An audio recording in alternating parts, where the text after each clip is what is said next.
This is St. Louis Cardinals baseball. Downtown St. Louis, Game 2, Royals and Cardinals. Last night in game number 1, the Cardinals only 3 base hits. Danny Duffy was tough. Alex Gordon in the 7th with a solo shot. That opened up the floodgates offensively for the Royals. They would defeat the Cardinals by the final of 6-0. And welcome to Cardinals baseball. That's Rick Horton. I'm Dan McLaughlin.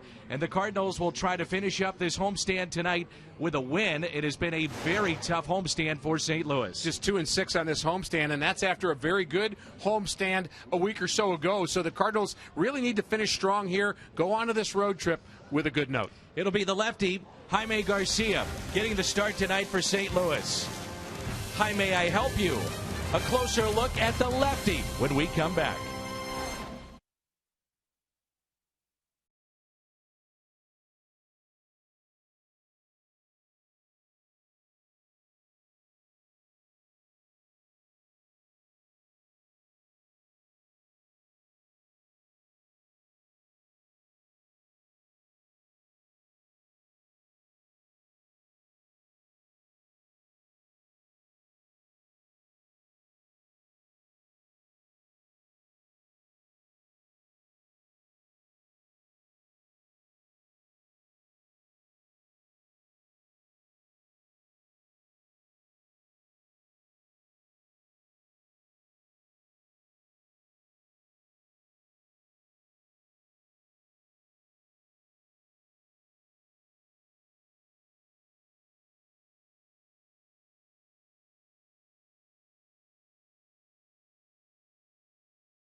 counts, batting average, whip, FIP, and VORP. The statistics tell the story, how the players play, and in turn, how much the owners pay. But whether you're a sabermetrician or an old-school purist, you'll agree that there's one player that cannot completely be defined by the numbers. That player is Yadier Molina. You can track his average.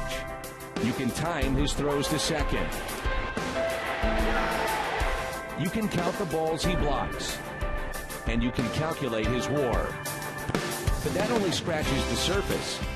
Yadier Molina made his Major League debut 10 years ago today. He has gone from rookie backup catcher to a starter that couldn't hit, to the best defensive catcher in the game, who still mostly hit singles. I think we all saw that he had the ability to put up a tough at-bat, and so you could see that he was probably going to be a good average hitter. To the best defensive catcher in the game, who can also hit with some power. He's kind of taken every possible weakness and turned them into strengths, and that's just by will and work. To arguably the most valuable all-around player in baseball. He's an artist back there, how he thinks about the game, how he controls the game, how he just handles the leadership position of being a catcher. Most players hit their peak at 26 or 27. Yadi turned 28 and has been an MVP candidate every year since. I think when Albert left, that's when you saw Yadier's career take off on a different level, where he started being the hitter almost that Albert was. Mike Matheny, who Yadi replaced in 2004, said he knew that Molina was destined for stardom from the first game he played. Defensively, there really wasn't a whole lot of prophecy there. You could see this guy was above everybody else, even coming up through the system, and just had instincts, and a lot of that having two brothers in the big leagues and a father that knew the game and taught the position. Those things, you could see he was ahead of everybody else. Adam Wainwright, who has thrown over 15,000 pitches to Molina in his career, says Yadi can slow the game down for his pitchers and help them focus on one thing only, playing catch. There are 13 catchers who played in the major leagues and have been inducted into the National Baseball Hall of Fame. Basic math would suggest that's about one per decade, about one every generation. It's been exactly 1 decade since Yadier Molina first wore the birds on the bat. We've watched the youngest of the Molina brothers blend his proficiency at the plate with his brilliance behind it. And the result is a catcher destined for Cooperstown. The question is, what else can he accomplish before he gets there?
Molina made his debut.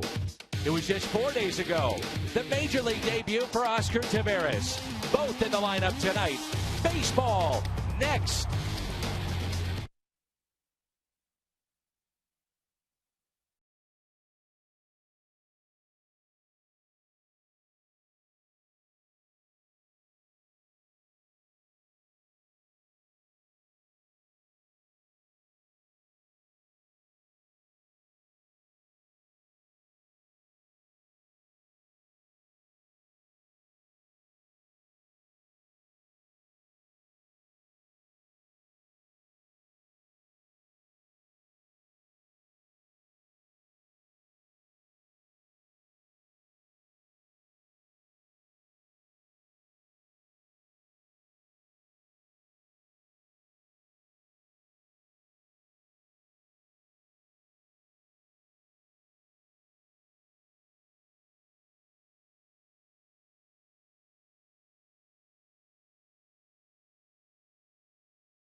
Cardinals baseball on Fox Sports Midwest is brought to you by Budweiser. Great times are waiting. Grab some buds. It's Chevy Truck Month. Visit your Mid-America Chevy dealers to take advantage of Truck Month offers on the all-new Chevy Silverado. And by Menards. Save big money at Menards on all your home improvement needs. Superhero night here at the ballpark. There's no question Rick Horton would love to party with them. My kind of guys. Absolutely. Take a look at the Royals lineup. They put up 6 runs in game 1. Aoki will lead it off, followed by the veteran Omar Infante, then Eric Hosmer. Alex Gordon will bat cleanup. He got it started last night in the 7th inning with a home run. Then Perez, Kane, Moustakas a big double to make it 3-0 in game 1. Then Escobar and the pitcher James Shields. The Kia starter is a left-hander, Jaime Garcia. Start number 4 for Jaime, and he has been very good in his first 3. No walks, 0. 19 2/3 innings, the ERA just over 4. Probably pitched even a little bit better than that. And a 1-0 record for Garcia. And, of course, the key for him is to have that good sinker down in the zone. That is his bread and butter. 4 lefties in this lineup tonight for Ned Yost as you get a look at Mike Matheny. Early start time, so the sun is a factor, in particular for Oscar Taveras in right field tonight. Aoki, you have to play in with him.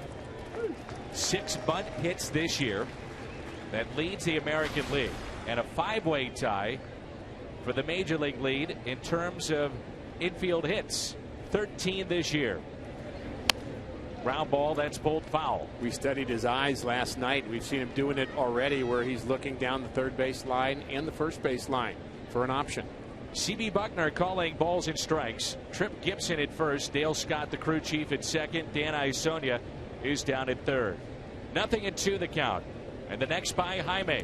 A breaking ball in the dirt. For Garcia, his 4th career start against Kansas City. First time he's faced them since 2011. And one of the things that you love about Garcia so far, no walks in his starts, which you talked about. Very good control.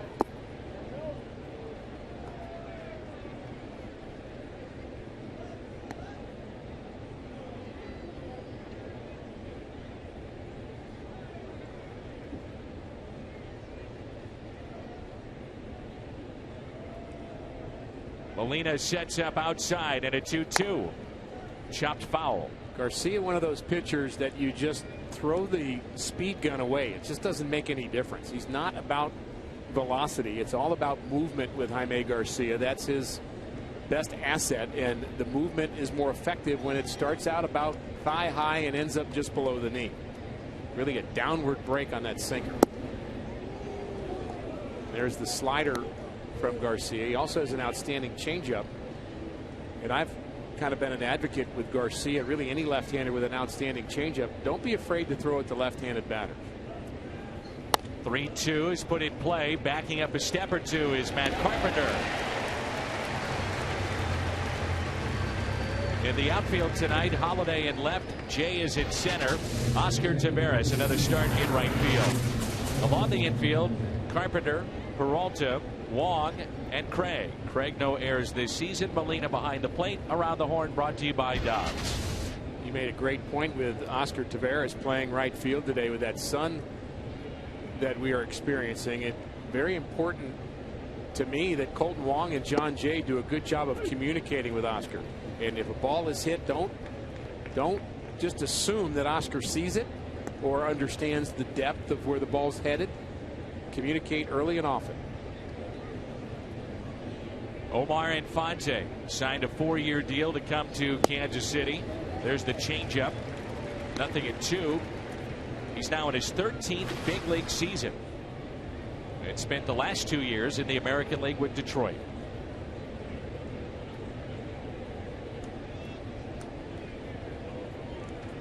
And here's an 0-2 pitch.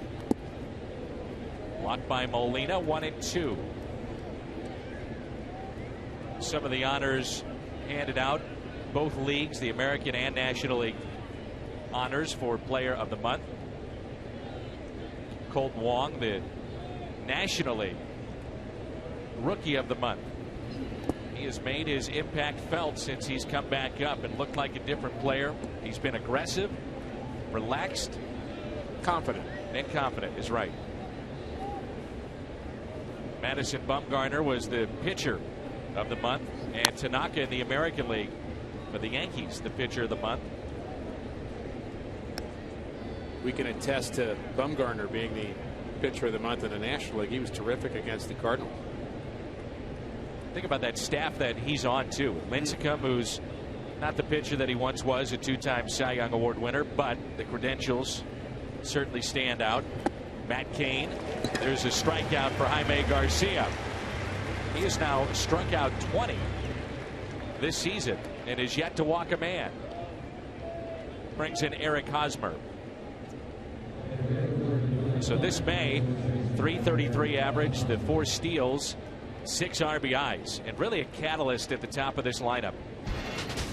Really think he got started, Dan, the game we did, and we had a chance of doing it across the way at Ballpark Village, and really enjoyed that telecast there. And he had a bunt base hit that day, and I just think there's something about him maybe discovering the fact that he can be himself at this level and he belongs here, and that really got him going, and he's been really solid since then. Not playing every day, and maybe that's good. Give Mark Ellis some time, but he's certainly making his mark.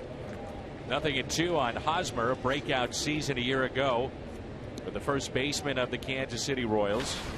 He was 12 hits shy of 200 last year.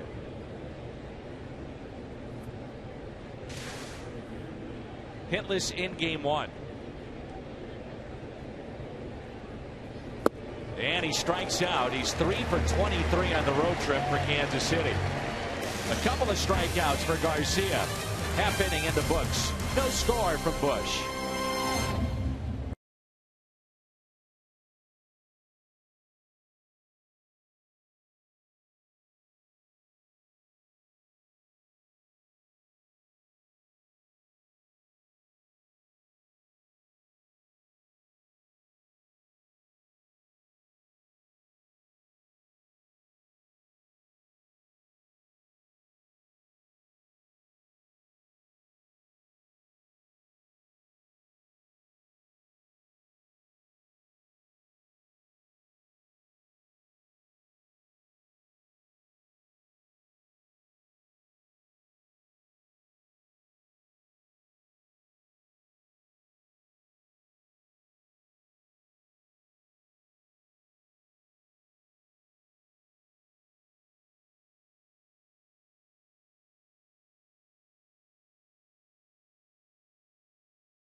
for Mike Matheny's club, followed by Colton Wong, then Holiday, Craig, and Molina, Oscar Taveras, Johnny Peralta, John Jay, and Jaime Garcia. And the Cardinals will face a good one tonight in right-hander James Shields. He is 6-3 for Kansas City this season. He's a good one, but he's had a couple of bad starts where he's allowed a lot of home runs. And, of course, one of those starts was against Toronto, which is a team that the Cardinals will be playing on this upcoming road trip, who hit a lot of home runs collectively. But Shields is a competitor, very fiery. He's a guy that actually likes to set the defense behind him more than most pitchers do. He wants a little bit of a say in where guys do shifts, etc., and pretty adamant about that, but he knows what he's doing, and again, very competitive. It's a trade with Tampa Bay that brought Shields to Kansas City. Will Myers, American League Rookie of the Year, was part of that deal. Kansas City really rolled the dice, gave up what they knew was a good young hitting prospect to get Shields because they felt they were ready to really get over the hump, have a chance to get into postseason play. Myers unfortunately got hurt, now on the disabled list, may miss the rest of the season for Tampa Bay, but you mentioned Rookie of the Year a year ago.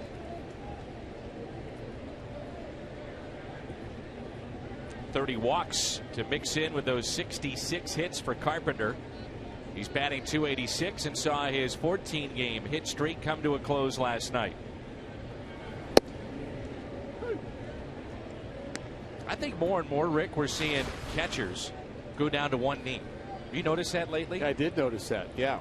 Perez just did that. So we saw him do that last night, and also saw a couple of balls get away from him. He actually had a bit trouble framing the ball on one side of the plate, the off side of the plate. So you go down on a knee, you're just much less mobile.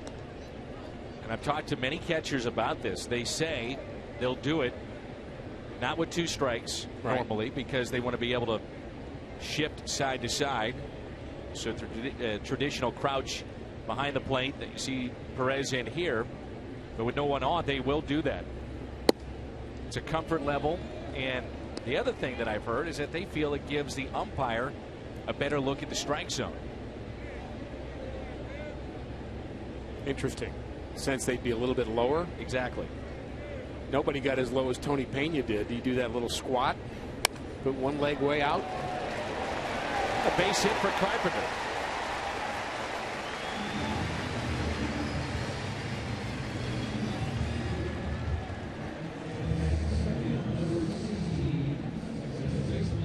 Some good players defensively for Kansas City out there tonight.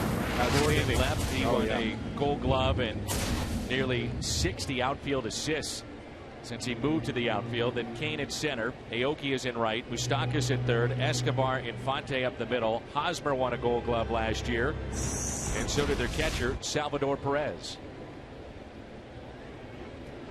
And we've seen Moustakas play very well at third.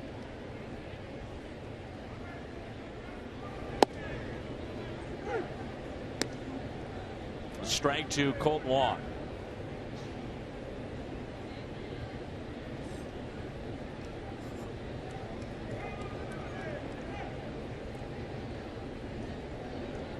A short lead at first by Matt Carpenter. And a ground ball. Gloved by Hosmer. Bobbles.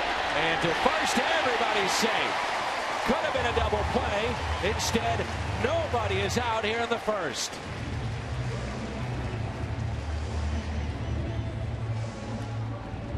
Well, we saw in game one, Colton Wong tried to do maybe too much with a ground ball, trying to get two, tried to hurry. Hosmer tries to hurry, loses the handle. Where is it? Bobbles finally comes up with it. Now the backhand flip, and he kind of flips a changeup.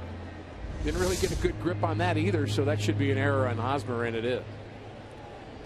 His fifth error this season, and he was the first Royals first baseman to ever win a Gold Glove.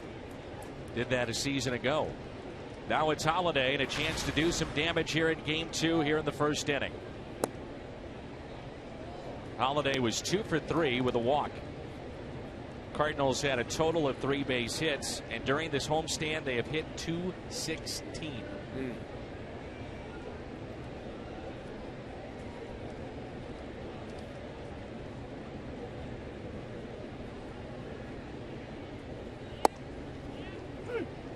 Cardinals 3-6 in their last 9. All 3 wins were shutouts. Mike Matheny trying to figure out any kind of way to jumpstart his offense.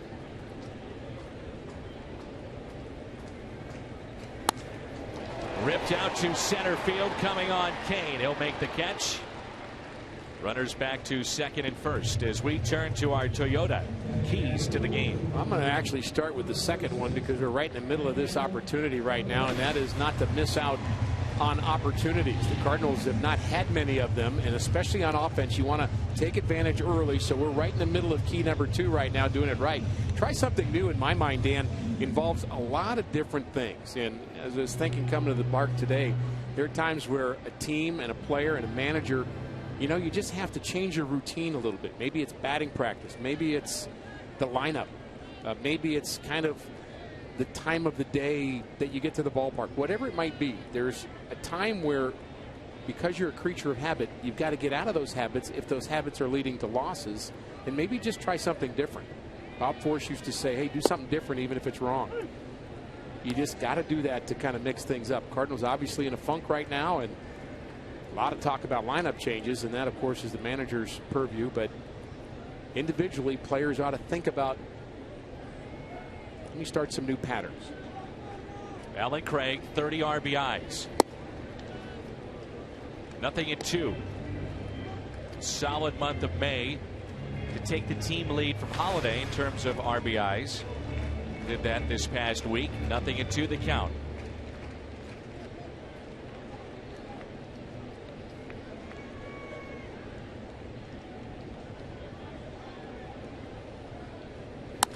Base hit out to left on an 0-2 pitch.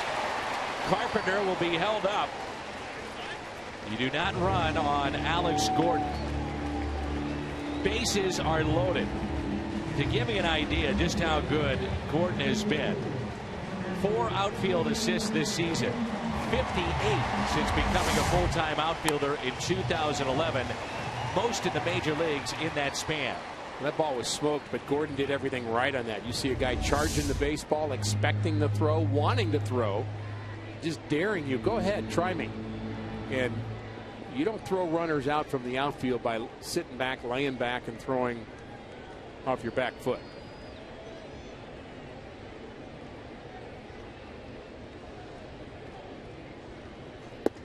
And that pitch taken outside by Yadier Molina, who's celebrating 10 years in the big leagues today. What a career it has been. Bases loaded. 1 ball, no strikes. Make it 2-0. Shields has a very interesting motion to come set. I'm not sure I've ever seen anybody do what he does. Almost kind of a rounded move to come set. Molina up the middle. Could be 2. Out at second. Oh, they turn the double play, and Yadi is frustrated to say the least. We saw it last night. Escobar robbing the Cardinals of a base hit, then turning it into 2. He does it here in the first inning. And what a turn by Infante. Cardinals lose a golden opportunity.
Jim Hayes, what can Mike Matheny do to get this Cardinals offense going? Every opportunity, even just moments ago. Yeah, he says that he understands fans are frustrated. He says he's frustrated, and Danny says he's doing everything he can to try to get this team jump-started. He says, yes, there have been team meetings.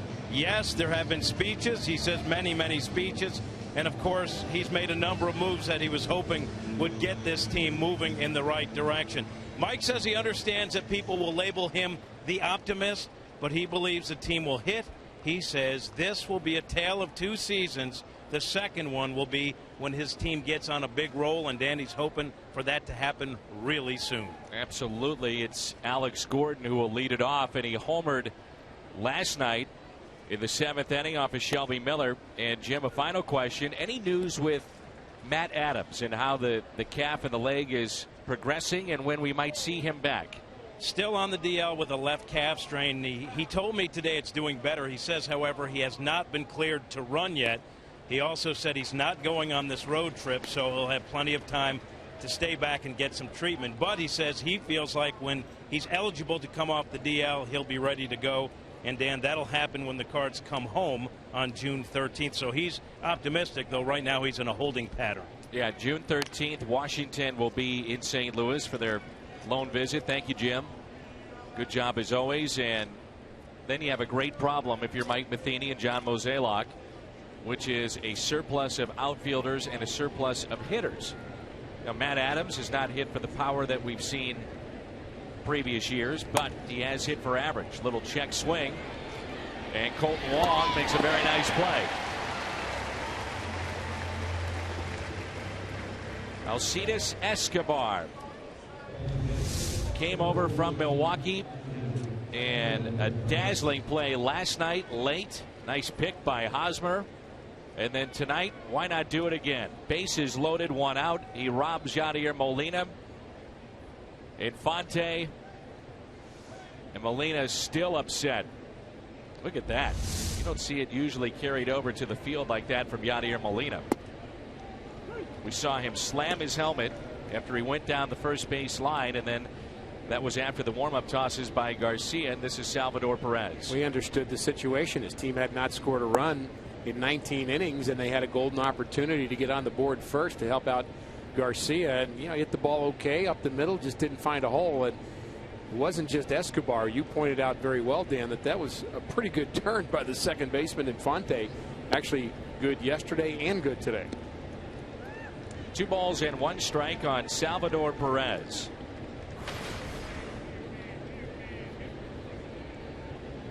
Three for 4 last night. Couple of runs scored. Chopped to third, and Carpenter makes the play.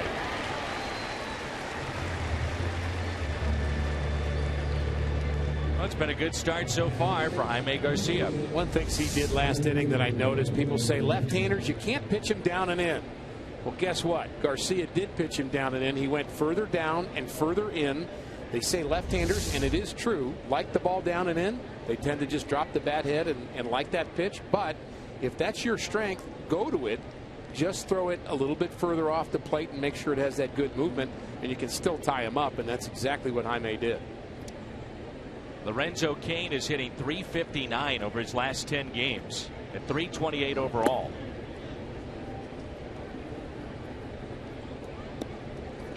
He was also a finalist for the Gold Glove Award. And for those of you that are into zone ratings, second among center fielders in the American League. Very good speed. Hits it sharply to third. 6 up, 6 down for Jaime Garcia. 2 up, the youngster, Oscar Taveras, when we come back.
Tweet your photo using the hashtag STLFanPhoto for a chance to have it shown in an upcoming game broadcast. It's brought to you by AT&T.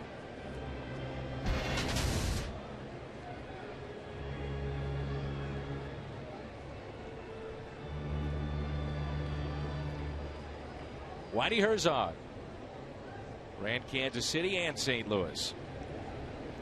Love seeing Whitey at the ballpark. Sharp as ever. Oscar Taveras. And he knows what's going on. Trust me, when he's at the game, he knows what the pitcher's trying to do. He understands and thinks about what the managers are doing. I've talked to Whitey about this a lot. He is into the game, very much up on everything Cardinal baseball, but even beyond that, he's very, very knowledgeable, and as he always has been. Taveras hits it sharply into right field and a base hit.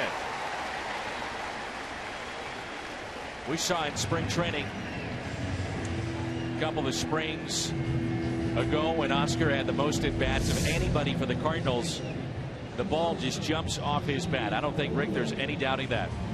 Mislocation there, but there's the quick hands. Ball meant to be away, ends up down and in, and rides in a little bit from Shields. And I think what everybody has really noticed in the early going with Taveras is his extension. He does not get cheated. No, sir. There's the hit speed, over 100 miles an hour coming off the bat. Now Johnny Peralta. Peralta leads the club in strikeouts, also home runs with 9. And he's had very good numbers against James Shields. These two have faced each other 29 times. And Peralta 11 of 29, 3 home runs.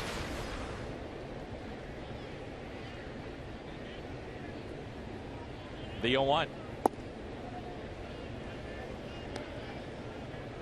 If the Cardinals win the World Series in 1985, Whitey Herzog is in the Hall of Fame, I think, earlier, much earlier.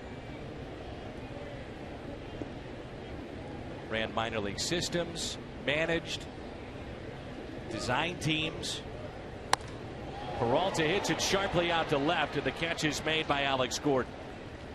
I'm just happy, thrilled that he had a chance to get into the Hall of Fame and was honored to be there to hear his speech that day. I happened to have a day off. We were on the road somewhere in New York or Philadelphia, one of the two, and I had a chance to go to his induction ceremony. There's his wonderful wife, Mary Lou, to his right. And I wonder how many baseball games Mary Lou has seen. Here's John Jay, 8th place hitter. She probably manages right along with Whitey.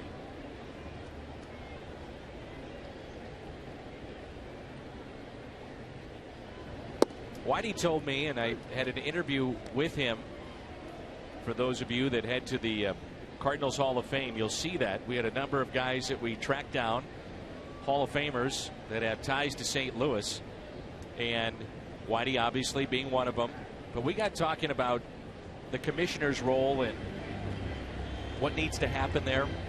And Whitey said in his mind it's a no-brainer.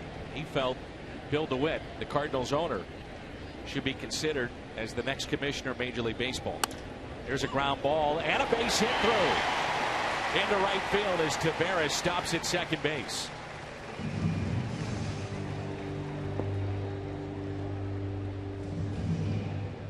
Look at the vote leaders of the National League All-Star Game. Molina, the second most votes in the National League, behind Troy Tulowitzki, who's running away with it. Blackman of Colorado, I think that's a bit surprising, but it shows that the fans are paying attention because he has had an all-star type season. Or he's got a big family. That too. Puig, Stanton, Arenado, Tulowitzki, Chase Utley, Adrian Gonzalez, and then Yachty behind the plate.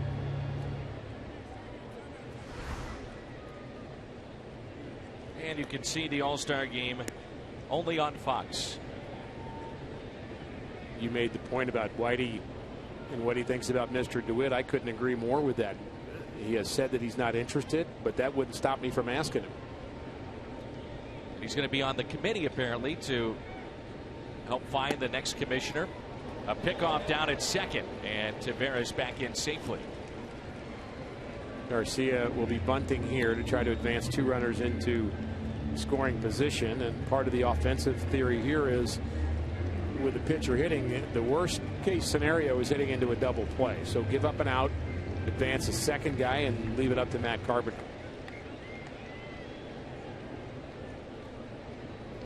Garcia showing bunt and pushes it foul. 1 ball and 1 strike.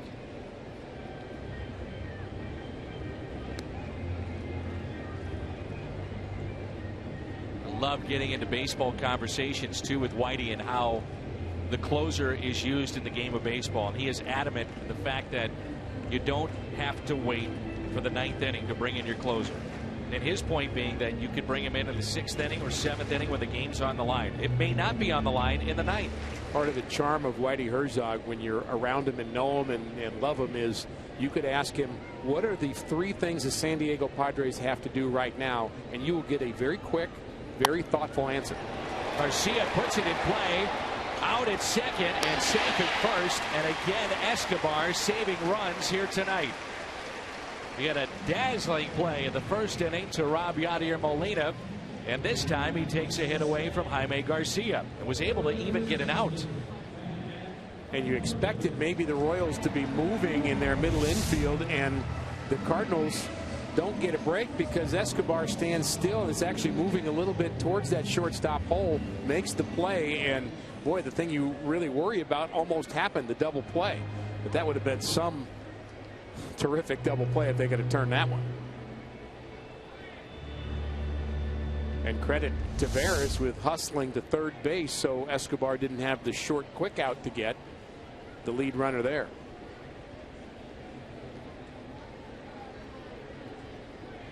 Now it's Matt Carpenter hitting .292 in this spot. Single to center. Back in the 1st inning.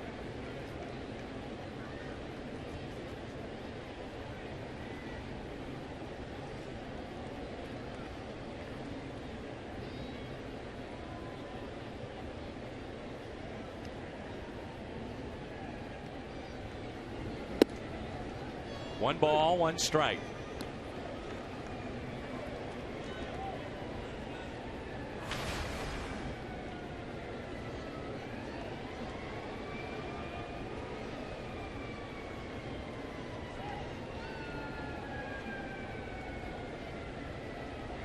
Cardinals looking to score a run, get anything going after being shut out in back-to-back games. That pitch taken high by Carpenter.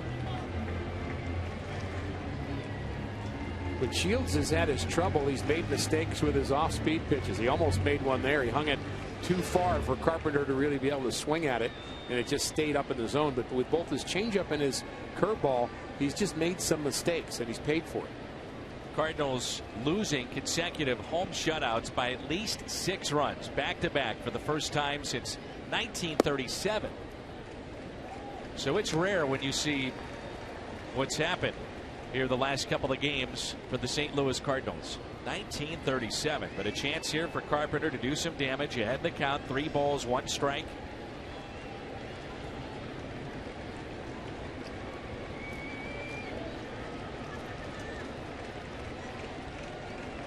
Runners at the corners with 2 outs. Big gap in right center. And he walked him. Second time tonight, the Cardinals will have the bases loaded. The first walk issued by Shields. Inning started with a base hit to right by Taveras. Peralta lined out. John Jay a base hit to right field. Then was erased on the fielder's choice. A ground ball off the bat of Garcia. Walk to Carpenter brings in Colton Wong, who reached on an error by Hosmer. What do you think Frankie Frisch's team meeting was like in 1937 after back-to-back shutouts? Team that eventually would finish 8 games over 500, 4th place in the National League? Probably not much.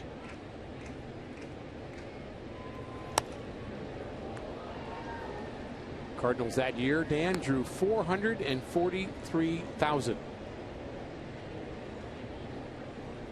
Cardinals this season are trending towards 3.5 million. Amazing numbers, over 40,000 for every game so far. 2 outs, bases loaded. The 0-1. And Wong hits a high fly ball out to deep right. Aoki back, grand slam! Colton Wong is first, and he does it with an exclamation point. Grand slam!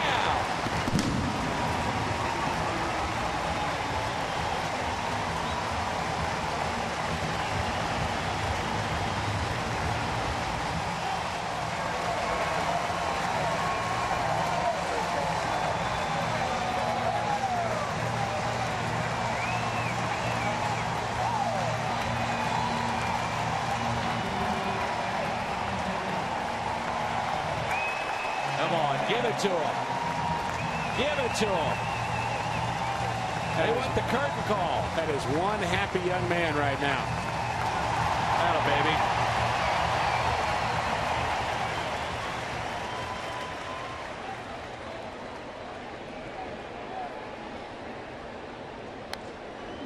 We talked about Shields making a mistake with a changeup just moments ago. That baseball, Sam Freeman has it now. Colton Wong will eventually have that in a very special place in his home for years to come. The RBI total jumps to 15 for Colton Wong.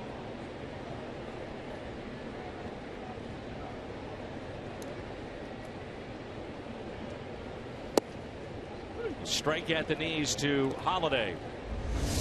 The changeup from Shields up in the zone. He knew it.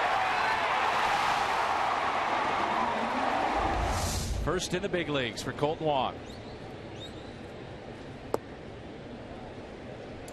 Hit 59 at bats last year.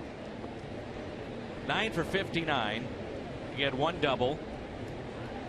Scored 6 runs. And we saw Rick in spring training. He's got a little pop in that bat. Oh, yeah. And we just saw that moments ago.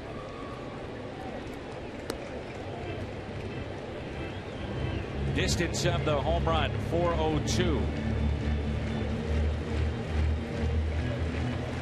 Well, the walk to Carpenter, a real problem for Shields in this inning. Now it's a walk to Holiday. So a little bit of a lack of control. He's fallen behind a lot of hitters, and as you mentioned, his off-speed stuff, he's not fooling anybody. Well, you get behind and you have a pitch that maybe isn't working well. You really don't have as many weapons to go to, so then you're really too fine with your fastball, or you maybe try to throw too perfect an off-speed pitch and you end up making a mistake with it. It's so important to get that first pitch strike and then pitch off of that. And when he lost Carpenter, it just was a whole different game here for James Shields. But Wong certainly did his part. You can get a hanger and miss it, you know. Now it's Alan Craig, who singled to left on an 0-2 pitch with 1 out back in the first. That loaded him up for Molina, who hit into an inning-ending double play, 6-4-3. Ground ball off the end of the bat, hit to second. Infante. Colton Wong, first home run in the big leagues. It's a grand slam into the Cardinals bullpen. One swing, 4-0 St. Louis.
score a 3-2 and a home run by the Wizard. 25,000 fans entering with a ticket receive a Jack Buck bobblehead. Voice chip in it, presented by First National Bank. That's Sunday, June 15th. That game will sell awfully fast with the Jack Buck bobblehead. Cardinals.com/promotions. Colton Wong with a grand slam moments ago. 4-0 Cardinals here in the top of the third. The shift is on for Mike Moustakas. Moustakas is hitting 152, 4 home runs, and 19 RBIs. And a ground ball, slowly hit, and taken there by Craig. Steps on the back for the out. 5 ground balls and 2 strikeouts for Jaime Garcia. That's exactly the kind of performance you'd hope for him. And he's got to keep doing the same thing. Forget the lead. Yes, that's nice. That was exciting, but he's got to just worry about his job, and that's getting these Royals out. Alcides Escobar. We saw that the Royals can score quickly. They did it here last night. They had a 3-run 7th, a 3-run 8th after Shelby Miller was cruising right along. So you just can't kind of put it in cruise control. You have to just keep pounding that zone and keep competing. Shelby Miller outside of 1 inning. Very good outing last night. Escobar came over from Milwaukee in 2010. And he's made a couple of very fine plays at shortstop defensively. Saved a few runs.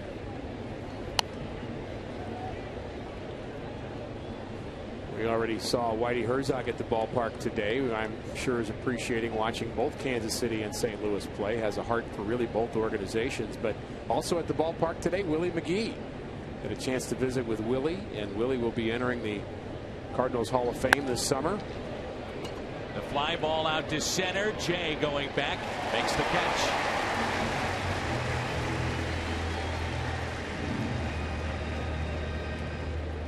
Catch every strikeout, every game ender, every grand slam. MLB Whip Around, weeknights at 9 Central on Fox Sports 1 and streaming live on Fox Sports Go.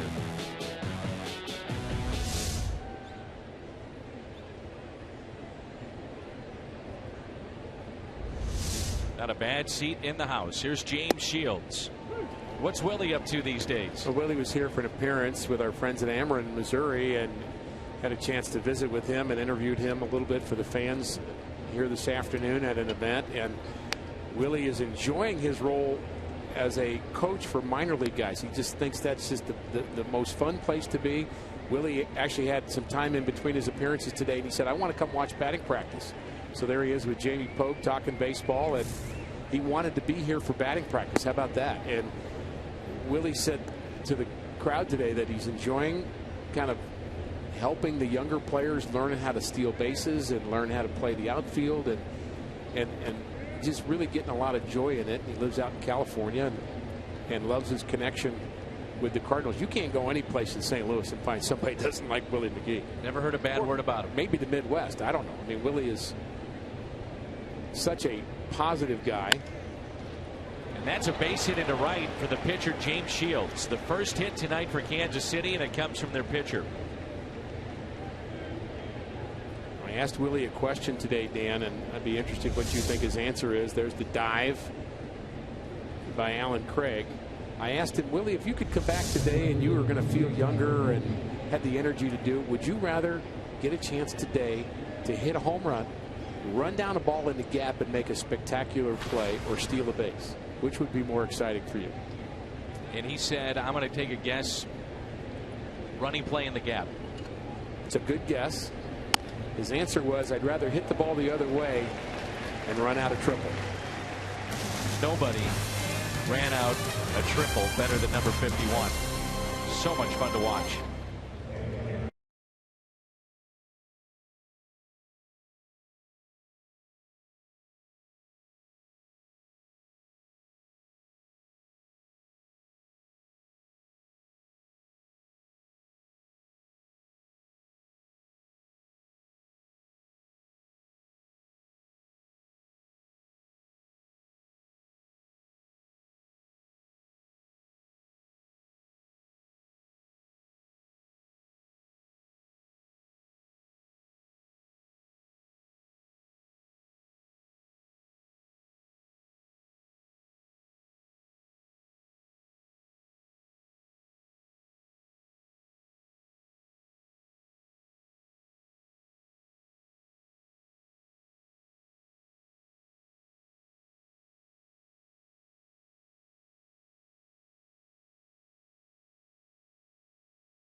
For St. Louis, Colt Wong with a grand slam tonight. That's the difference in the game.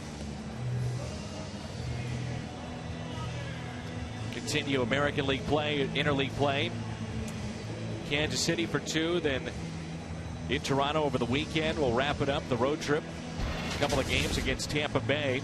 In terms of all-star balloting for the American League, no surprise to see Mike Trout ahead of the pack, and Derek Jeter could be his final, and will be his final all-star game, leading at shortstop. And regardless whether or not he is voted in, I would assume Major League Baseball would step in and say, you're a part of this. Yeah, and I think he'll be voted in. I think there's enough fans that are going to be excited about seeing him one more time.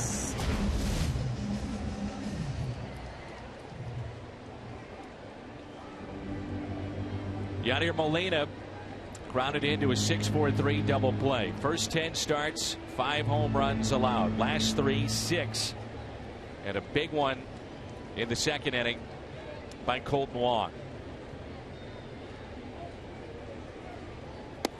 Began our telecast tonight with a feature on Yadier Molina that was put together by Chris Felt, Dan Hyatt. Really nice piece looking at Yadi through the last 10 years, and tonight 10-year anniversary of his major league debut, and a career that looks to be destined for the Hall of Fame. I don't think that's making an outrageous statement. I think that's fact.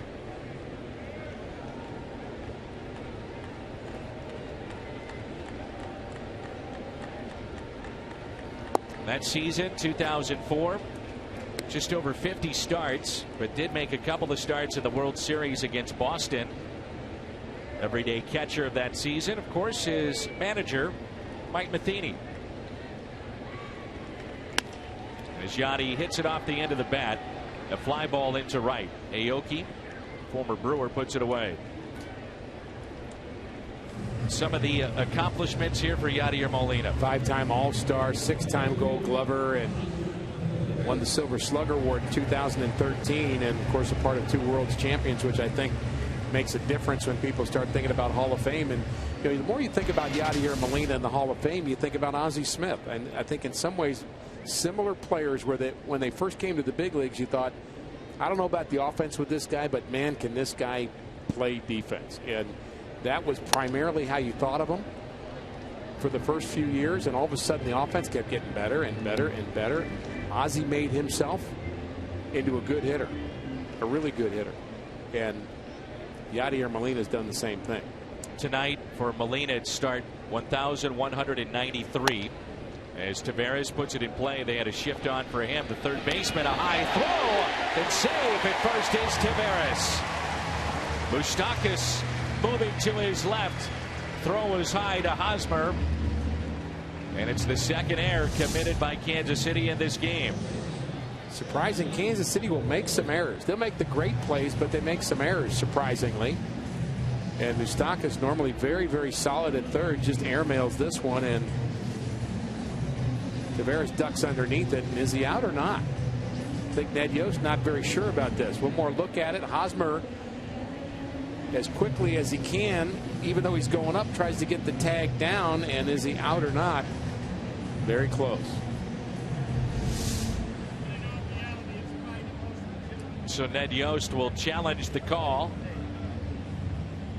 If it is an error, it'll be the 4th on Mike Moustakas. And just going back to Yadier Molina while they review this for a moment, only Ted Simmons has had more starts than Molina in St. Louis, but he did have 2 additional years on Yadi so far. And if you go back the last 10 years, Rick, what's amazing is that the catcher ERA, first.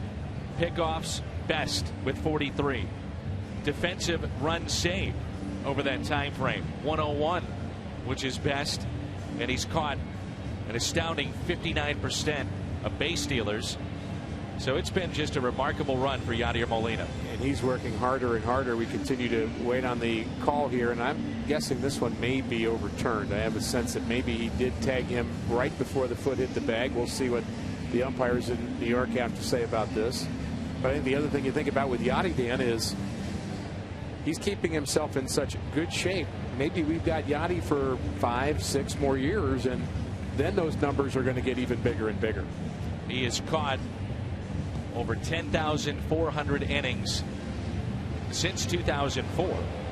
That's the second most in Major League Baseball in that time period. The most, if you're wondering, A.J. Pierzynski, who's now with the Boston Red Sox. They just showed the replay on the big board here at Busch Stadium, and you see Yadier Molina pictured there on your right. Tavares standing at the bag at first.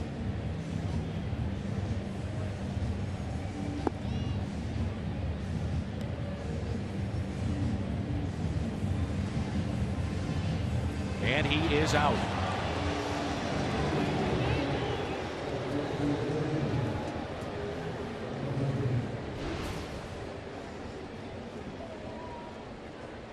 Ned Yost will have another challenge. And again, the throw up the line, and Hosmer with the tag. I think he gets him right here on the back, just a split second before that left foot hits the bag. We had another view that showed it as well. I think that's the right call. Here's Johnny Peralta with 2 outs. Here's a view. He saw the tag there. It was close. Time of the review is 2 minutes and 5 seconds, which has been right about at the league average now. One more look. So it's really Hosmer's athleticism here to come down as quickly as he did. A little less obvious that time. I don't know about you, but when I watch some of these replays, I'll say, well, first time, yeah, he's out. Yeah. And I look at another one, I say, no, he's not, he's safe. Then I go back and forth. It's very hard. I wonder if they do that in New York. To find it to be a distinctive look to say, yep, definitely either safe or out. I bet they feel that way in New York to an extent. As Peralta drives it into right center field, that ball will get down, and extra bases for the Cardinals shortstop. A 2-out double here at the bottom of the third. Standing up, it's Peralta. And a judicious use of replay by Ned Yost may have saved a run right there. This ball is hammered by Peralta. Doesn't have a high average for the Cardinals yet, but he sure has a high percentage of extra base hits. Can generate some power, especially to the middle of the field. Potentially, there could be 4 more runs on the board right now. You've had 2 really good plays by the shortstop Escobar. It could have saved 3 runs. And then, as you mentioned, the call is overturned, and that would have been another run.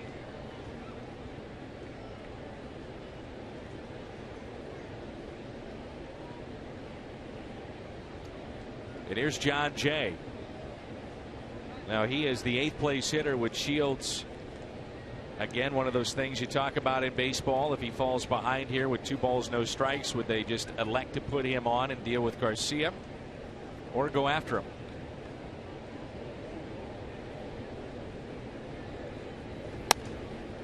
That's line foul.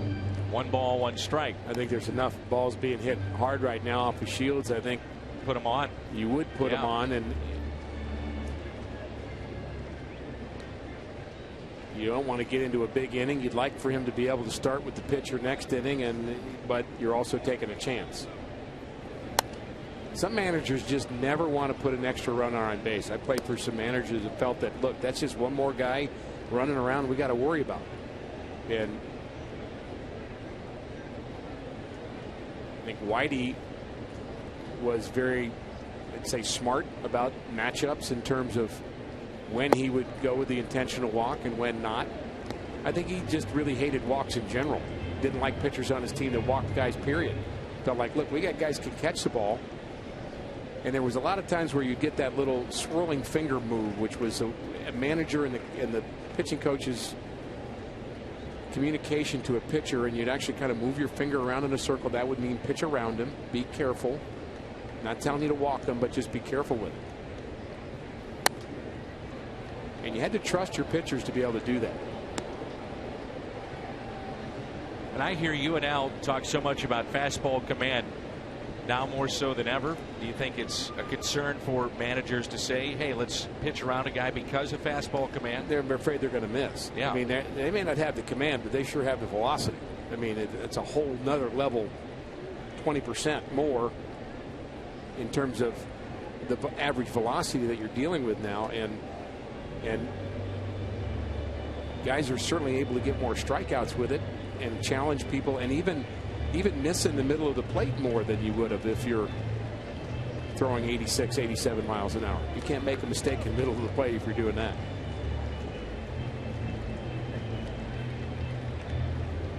Two balls, two strikes. Whitey is wearing, by the way, Dan, his alumni pass. I'm familiar with that pass. I have it in my bag, and wondering if Whitey really needs to be wearing that. Probably not. I think most people know who he is, and he is welcome here. And Jay strikes out. First strikeout for James Shields. We head to the fourth. Cardinals on top.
Be a good player to go out there and have good at bats. You know, I feel like my at bats have been better. My results haven't been there. You know, but the only thing I can control is the type of at bat I have. You know, and go up there and have a good at bat, throw the numbers out the window, and when I'm in there, when my name's called, do whatever I can to help the team win that game that night.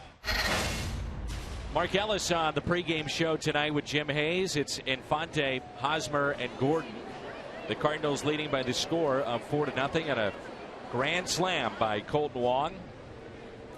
Beautiful night for baseball here in the Gateway City. Along with Rick Horton, Dan McLaughlin, Jim Hayes, and our entire Fox Sports Midwest crew. Mark Ellis in a role in which he's coming off the bench now, especially with the emergence of Colton Wong, and Wong getting the majority of the playing time. Here's Omar Infante, who struck out swinging first time up. Garcia has allowed one base hit, and that was to James Shields, the pitcher.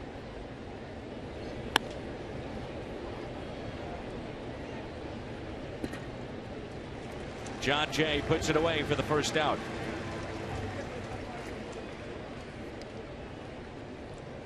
That young man is working that cotton candy. It's not done yet.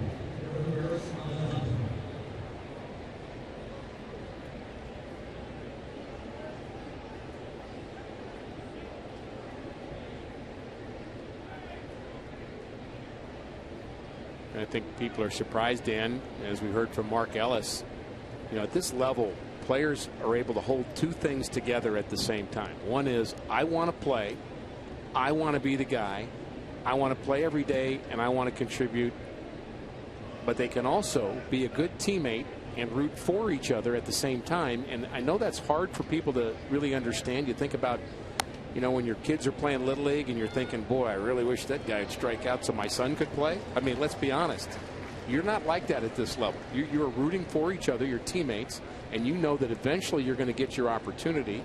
And if you play well, you'll get your chances. And part of being a good teammate. But it's a tough thing to learn. A lot of guys learn it in the minor leagues.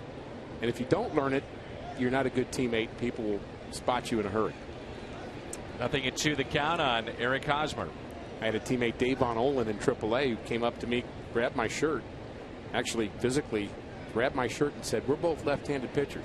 If we both do well, we'll go to the big leagues. If we both don't, they'll go get somebody else. So you and I are going to be partners. And it was the best advice I ever got in my life. Garcia missed his spot, but it's pulled foul. With the money in the game today, and it is a part of it, whether you want to hear about it or not, it's jobs and it's millions of dollars potentially, so you can understand the individual infighting that potentially could happen. And they rise above it. 0-2 is sliced the other way. Nice piece of hitting as Holiday cuts it off, and Eric Hosmer has the second base hit for Kansas City tonight. One out base hit by Hosmer as we take a look at what's on Rick Horton's radar. We're going to talk about a couple of the teams the Cardinals are going to be facing on this road trip, and we're going to talk now about the Toronto Blue Jays. This is a team that can flat out rake. They lead the American League, actually all of baseball in home runs, and they've got some names that maybe folks aren't that familiar with. Adam Lind is hitting .357 for Toronto. Names you would know: Colby Rasmus, Edwin Encarnacion, second in the American League in home runs, but not far ahead of a teammate, Jose Bautista, who's been a home run machine. And Toronto is a very interesting club. I would say the best team in baseball right now overall. They have been on a hot streak. They lead the East, and they are not going to be easy for the Cardinals. Alex Gordon at the plate. The 0-1 pitch. A broken bat, little floater, and a base hit. Past Carpenter. And Wong hustling over to third with both the third baseman and shortstop going after that baseball. And runners at first and second with one out, and it brings in Salvador Perez. You mentioned Will Myers in Tampa Bay. Well, he could be sidelined for more than 6 weeks, and it's a stress fracture. And you also talked about potentially the year. Now, you get into those wrist injuries, and that's nothing to look over and to say, well, he'll be back and healthy and no problem. Just go ask Mark Teixeira about that. And that was with a collision, and he broke the wrist. So it heals, but is it baseball ready? You going to swing a bat? Now Salvador Perez. Chance to get the Royals back in this game, down by 4. Or to hit into a double play. Out at second, the turn by Wong, and it's a double play.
AT&T, mobilizing your world.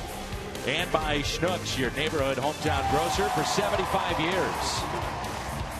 It's a live look at Cardinals Authentics. They have one at Ballpark Village and also one just beyond the center field wall here at Busch Stadium.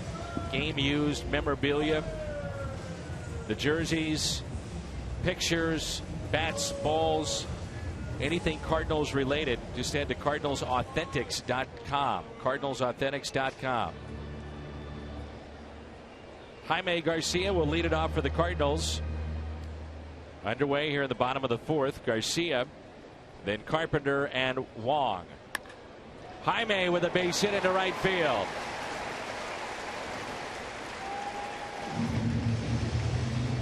Now I wish they would have walked John Jay. Yeah. Keep the savings going this year at On the Run. Cardinals score 6. Get any size coffee, fountain, or frozen drink, just 50 cents the next day. It's all at your nearest On the Run.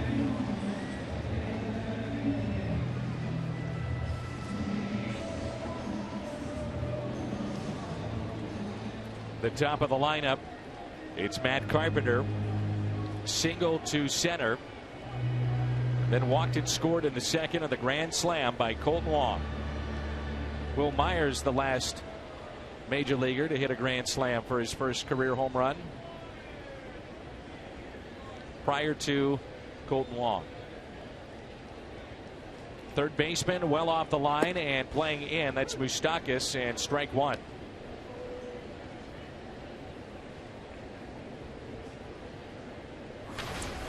Mentioned the pitchers of the month in both the American and National Leagues.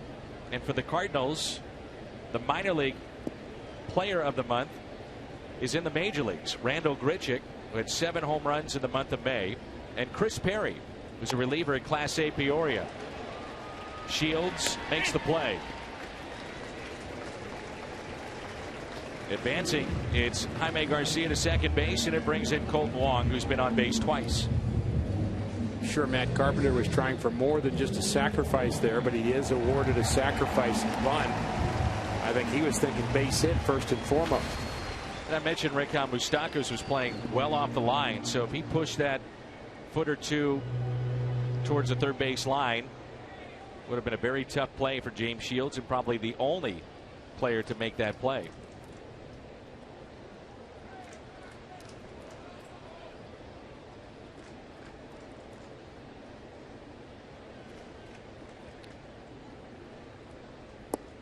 Is an interesting angle for Moustakas, who's kind of in, as you mentioned, but off the line, as you also mentioned. And for him to get a bunt down the third base line from Colton Wong right now, he would have to come at an angle that would make it awful difficult for him to throw out Colton Wong.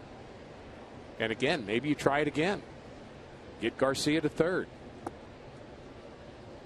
2-0 the count. Colton Wong, average at 272 now with the 1 home run, and he's driven in 15.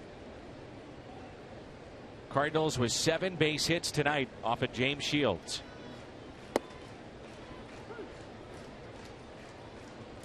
Royals pull off the deal to get James Shields, and you walk a fine line. You pick up a veteran.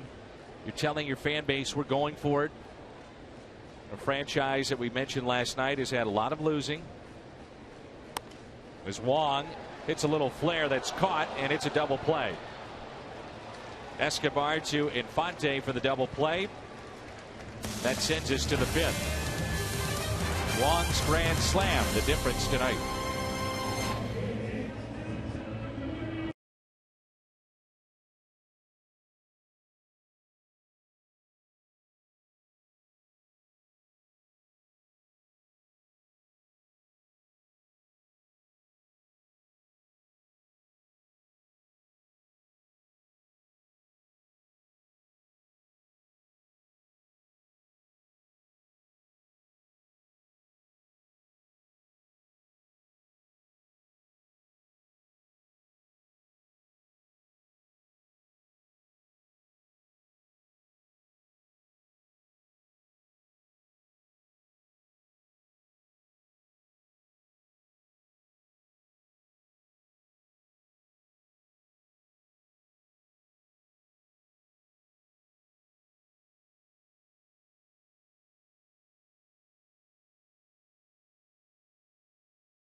Cardinals with a lead. Colton Wong, the grand slam, 4-0. Top of 5 rolls in.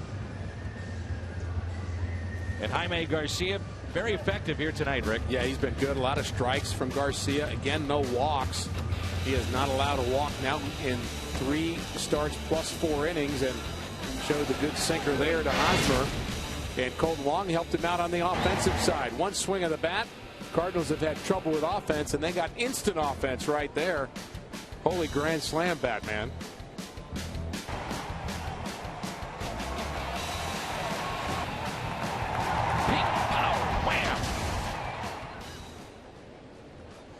Superhero day at the ballpark.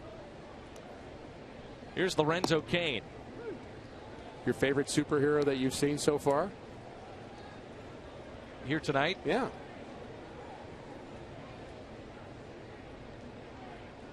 Thought Wonder Woman had a very nice outfit on.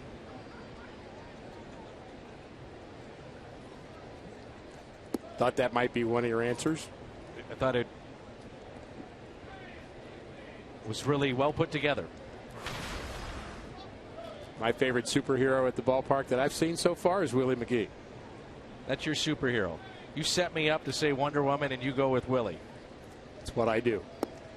There's an off-speed pitch, and it's 1-2 on Lorenzo Cain.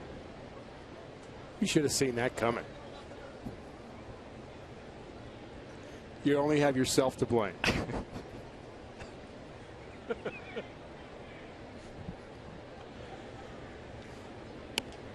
Cain hits a fly ball down the right field line and foul.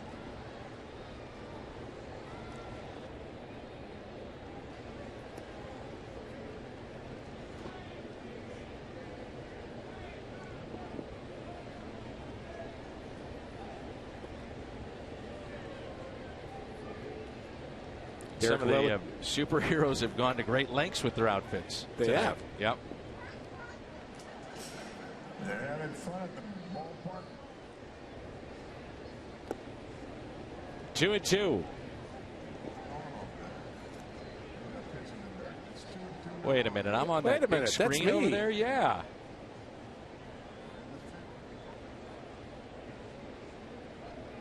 Swing and a miss and a strikeout.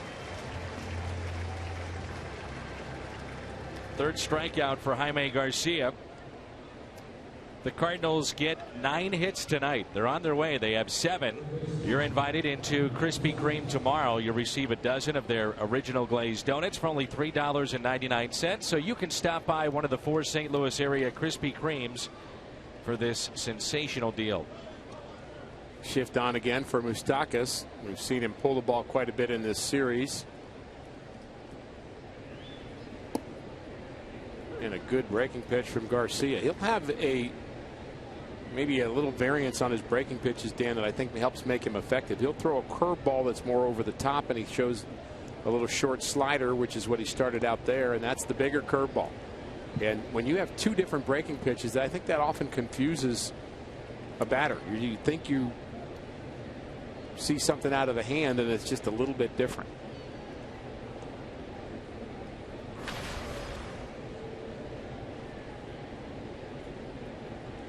Here's the 0-2. Ripped into right center field. Hung that one, and Moustakas is on his way to second base. He had a big double last night that scored 2. And this time on an 0-2 pitch, it's a 1-out double for Mike Moustakas.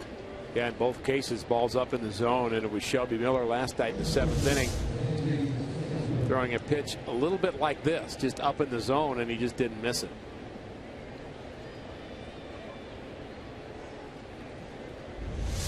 Now it's the 8th place hitter, Alcides Escobar, who's 3 for 14 against Jaime Garcia with 3 walks.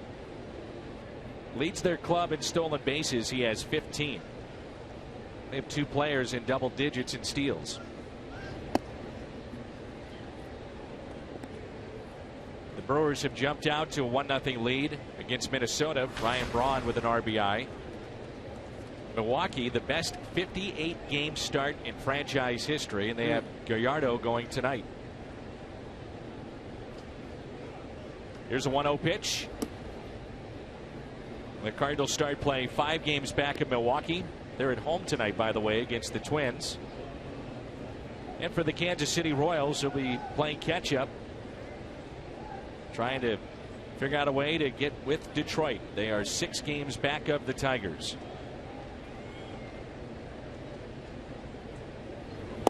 Good pitch, 2-1.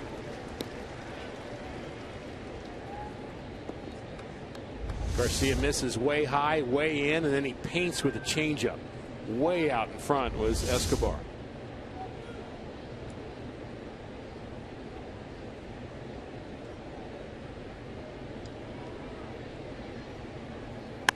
The 2-1 hit into left center field. That will get the Royals on the board.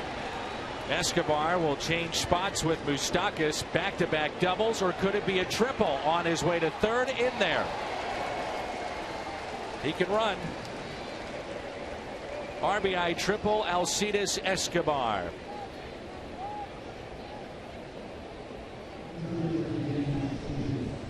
Escobar has been an exciting player in this series with what he has done with his glove, and here what he does with the bat and the legs. He's sensing triple right out of the box. He knows he's hit a gapper, and he does not let up a bit after rounding second. Good instincts there. Shields at the plate. The infield is drawn in for St. Louis. We're in the 5th. It's now 4-1. Garcia's starting to miss up this inning. He missed up with the breaking pitch, then fastball up, another fastball up, that pitch up. And we talk about this being a game of adjustments. He needs to make one right now. Get that sink back, stay back a little more, downhill, let his hands make the ball move, don't overthrow it, get that good sink action, get a ground ball. Good tailing action on that pitch. James Shields picked up the first hit for Kansas City. Garcia had set down 8 straight to start this night. Then it was a base hit into right by Shields.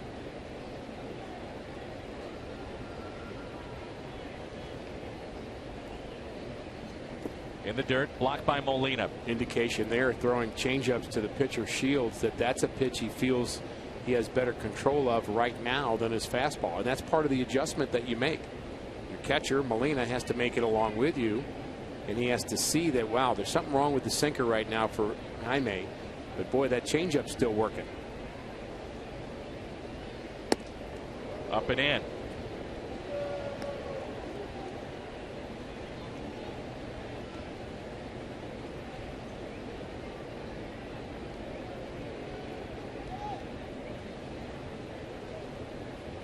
I'm expecting changeup here, not fastball.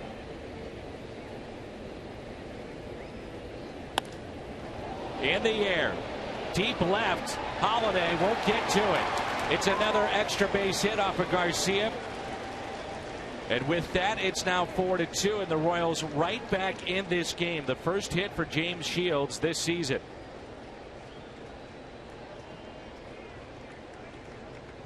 Second this season with his base hit first time up.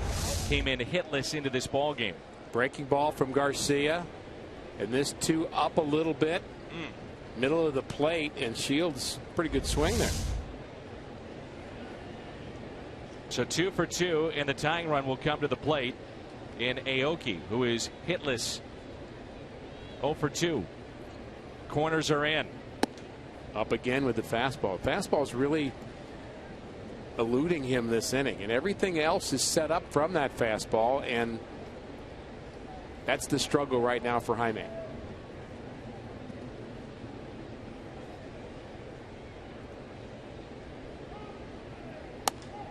And that's a base hit for Aoki. Off the sidewall. Glove by Holiday. Throw to the plate is not in time. Aoki moves up to second base. He's in scoring position. It's now 4-3.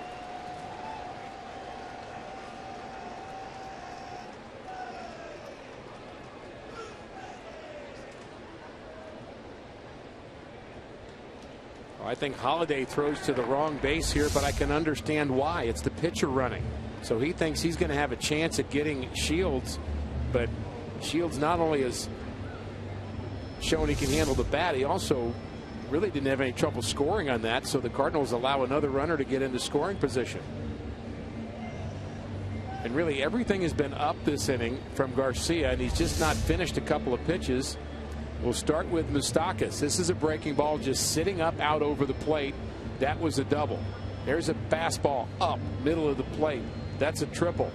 Again, the breaking pitch just sitting right in front of the plate for Shields.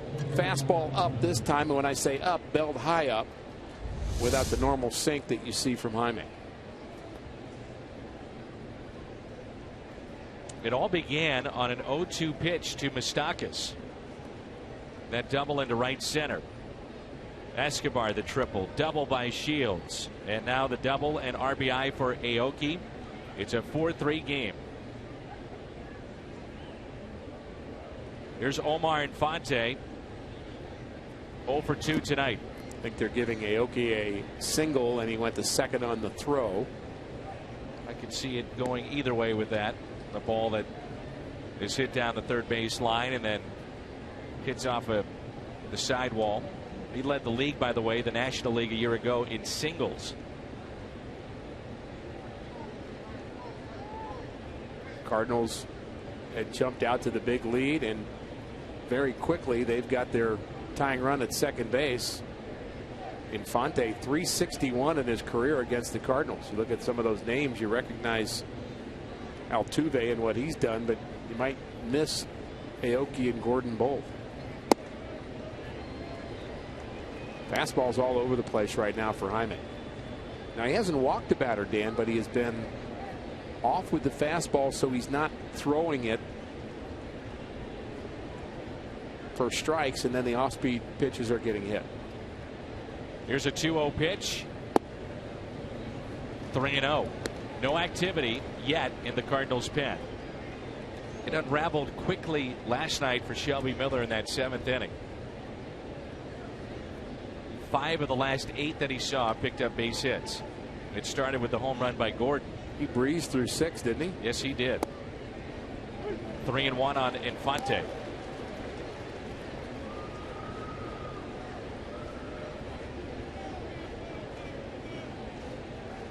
Workload by inning tonight.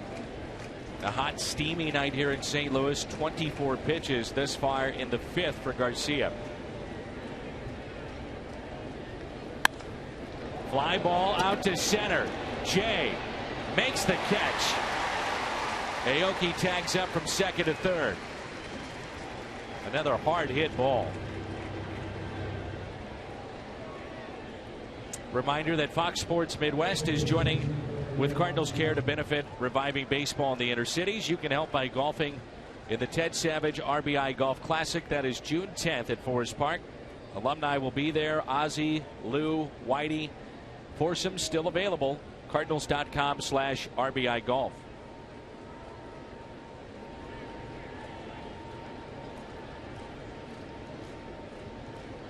Hosmer is 1 for 2. He's singled to left field. Right down the middle for strike 1. No walks, 3 strikeouts, 7 hits allowed tonight by Garcia. Best thing for Jaime would be to somehow get through this inning and then just sit down for a while. Regroup, focus on your warm-up tosses next inning, and try to get back to where you were last inning.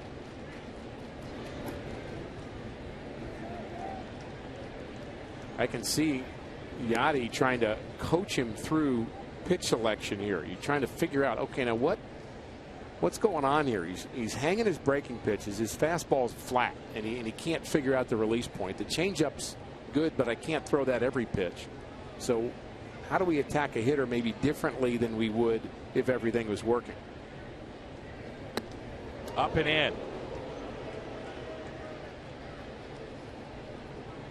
And even Dan moving the fastball from one side of the plate to the other, Yachty setting up in here. The thought might be, well, maybe he'll get it right here with this location. Maybe it'll just kind of all come back into place. But he's just out of whack right now.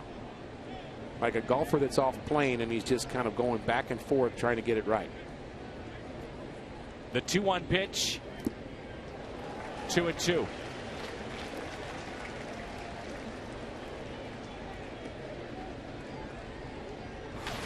Kansas City has gone through now 6 hitting coaches last 2 years. You start thinking about approach on a 2-1 pitch, and that's not what you want to see from anybody. All 6 of them would have said that was a bad swing right there. That's not my point. That's not paying attention to the situation when you swing at that pitch.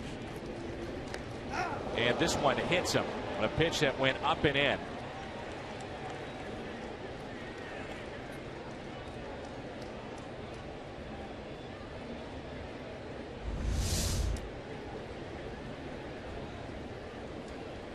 Got the back elbow, the left elbow, it looked like, of Hosmer. Cardinals in the bottom of the 5th will have Holiday, Craig, and Molina. Pitch count for Jaime Garcia is nearing 80. It's at 79. Kind of a tense feeling here at the ballpark right now. Best average with runners in scoring position, and Alex Gordon on that list. And he's up now with runners at 1st and 3rd.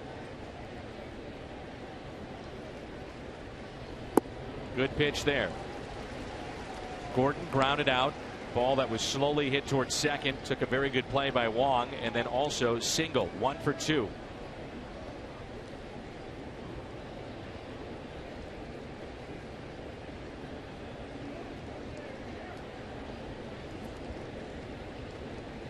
Base hit could tie it. Extra base hit may put him on top. Minnesota's come back. They're in the 2nd inning, 1-1 with Milwaukee.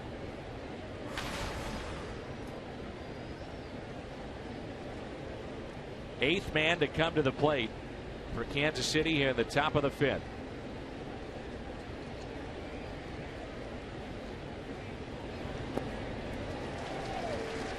Really took something off that pitch at 75 miles an hour. Now can he put him away? Get out of the inning. This is the overhand curveball, middle of the plate, kind of just sits there and drops at the last minute. Good downward tilt there for Garcia.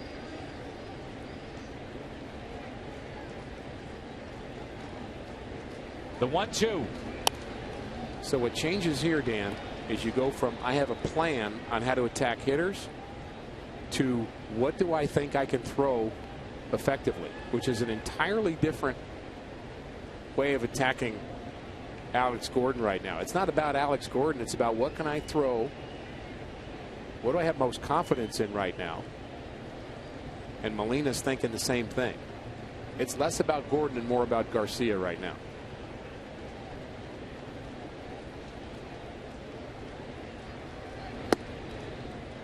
And from what you've seen, what is that pitch?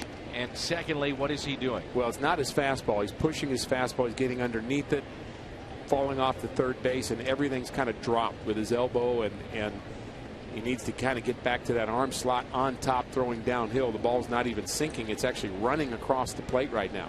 You feel your hand coming underneath the ball instead of fingers on top. In the air. Deep right. This is trouble, and the Royals go on top. Alex Gordon, 3-run homer. 6-4 Kansas City. He did it last night. He does it again here in game number 2.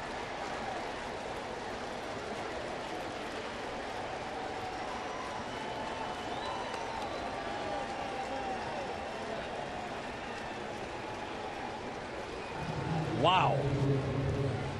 Wow.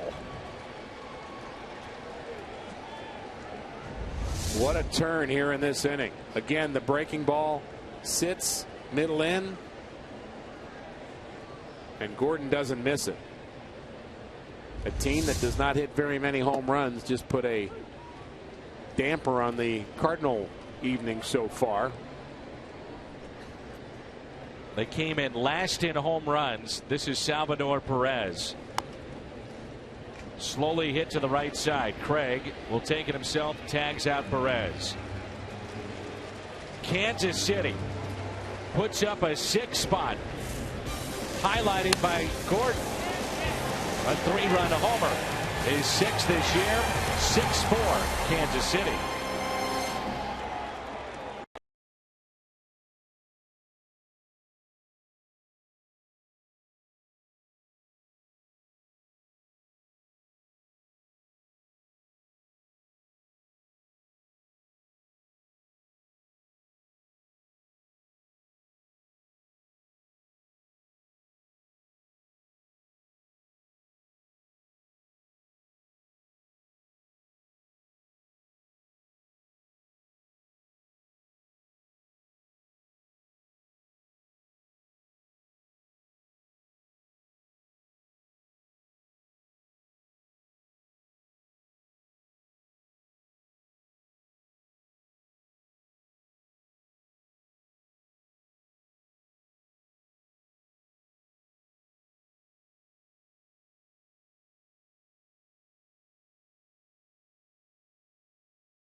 June 16th. These are part of the theme nights.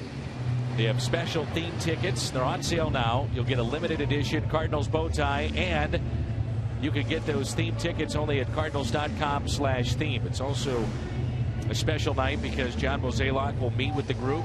Q&A session. He's always very candid in those. That's coming up on the 16th of June.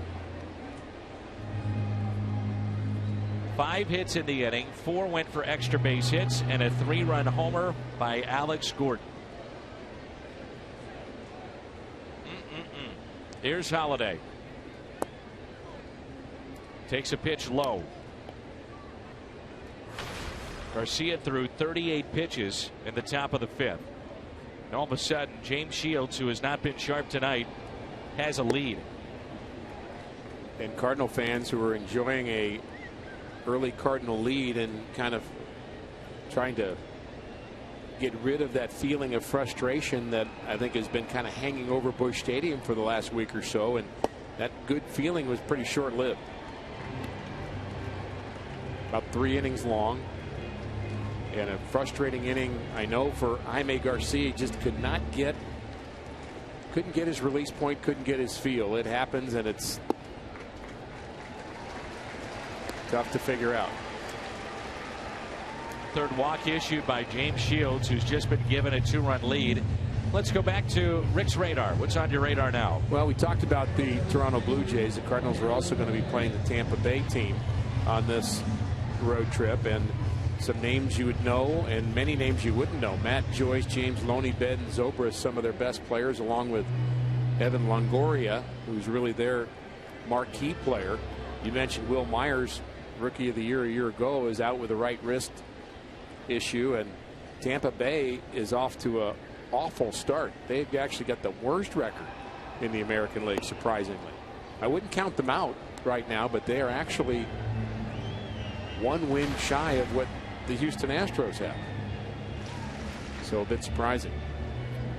Here's Alan Craig, who is 1 for 2. Base hit to left and also grounded out to second. Very hot night here in St. Louis. Muggy. And an uncomfortable looking Jaime Garcia. The top of the 5th. The ball that got away, that hit Hosmer. Went back, looked at his hand. You could see the perspiration on his hat, jersey. He's been reaching for the dirt a number of times. Part of the elements. There's a 1-1. And Craig gets it out of play. 1 ball and 2 strikes. On the big board here, as the players are introduced, they are in superhero outfits. Boy, is that menacing or what? I would think if you have the superhero outfit, you shouldn't be smiling, though. You should be looking menacing and/or I'm getting ready to save the world. That should be your one or the other. Yeah, no question about it.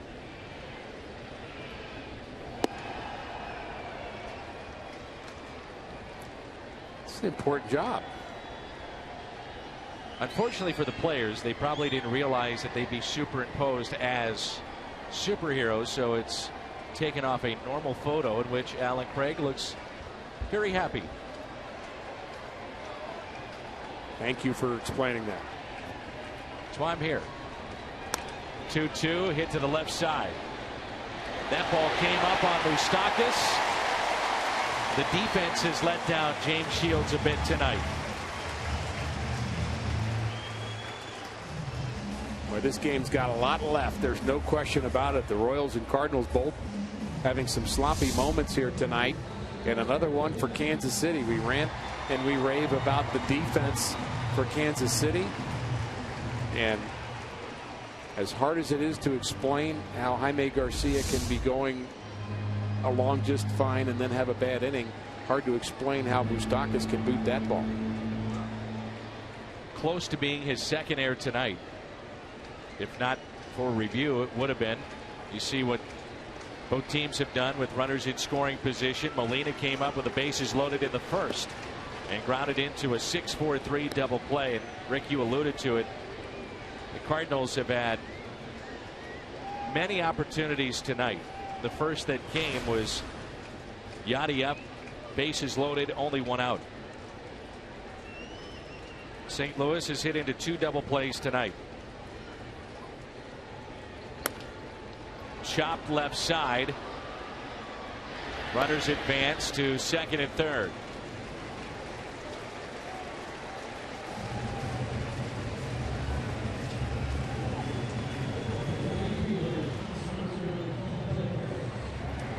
Oscar Taveras singled and scored back in the second. And the play that I just mentioned, the reviewable play, that involved Taveras running up the line at first, trying to beat out a base hit. We head west tonight after the game to Kansas City. What's on tap? Wainwright and Vargas. Adam 8-3, Vargas 5-2. Budweiser, what's on tap? And Adam coming off a tough start against San Francisco. Yeah, and he wants to put that behind him and kind of get back in his winning ways. He typically does. Not very often do you see him with 2 bad starts in a row.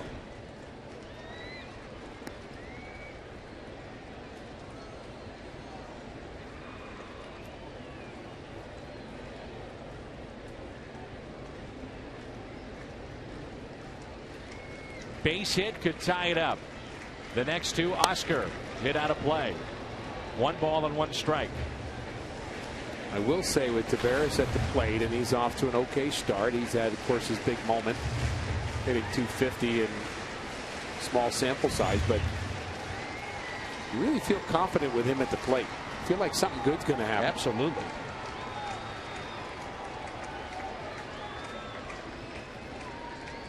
Here's a 1-1.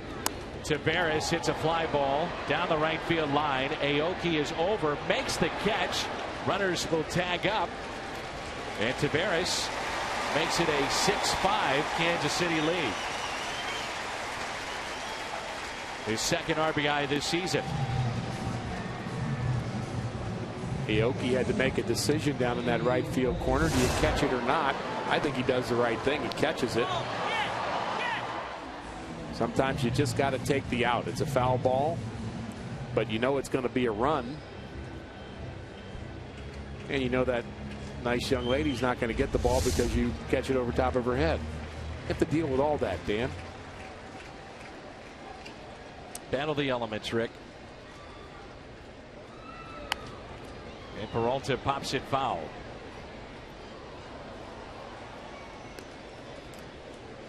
We saw a play as Seth Maness begins to throw in the Cardinals pen. We saw a play with Matt Holliday late in a game, tied up, realizing that if he made the catch, runner tags up in extra innings and would score. Really a heads-up play to let it drop. As Peralta hits it sharply past Moustakas, and this game is tied. On his way to second. Looked to be touched by a fan, and Johnny Peralta picks up the RBI, his second hit tonight, RBI number 25. We'll see how this is ruled. This ball just inside the bag. Another bad pitch up in the zone. Moustakas can't get a glove on it. He's playing off the line. Really kind of had an odd jump at that ball too.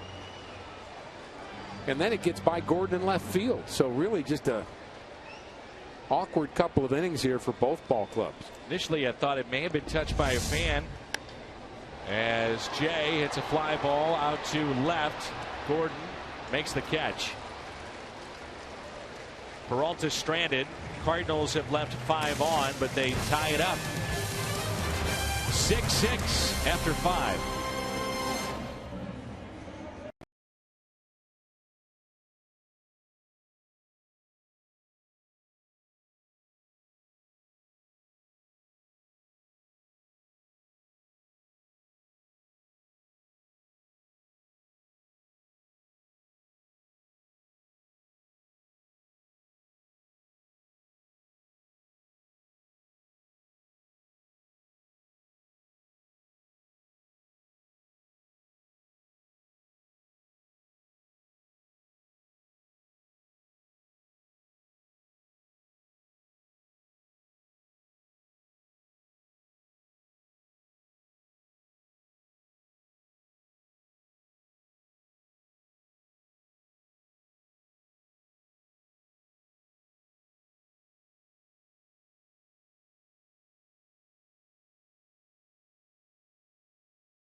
5-hour energy, helping recognize those who, despite their own needs, put others first.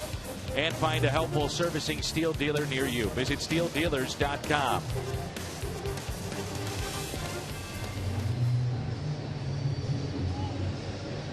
Seth Maness replacing Jaime Garcia, who was cruising until the 5th. 22nd appearance in our Chevy call to the pen. 16 strikeouts in 24 2/3 innings. What has turned into be kind of a crazy game. Sloppy. And that was a base hit for Peralta, then an error on Gordon. So Kansas City has committed 3 errors tonight. 3 straight Gold Gloves for Alex Gordon, and he lets the ball go right underneath his glove and between his legs. It's just indicative of what kind of game this is.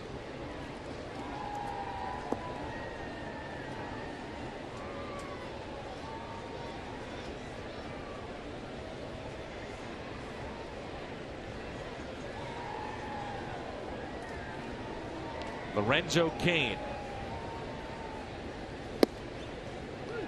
Peter Borges takes over in center field. It's a double switch.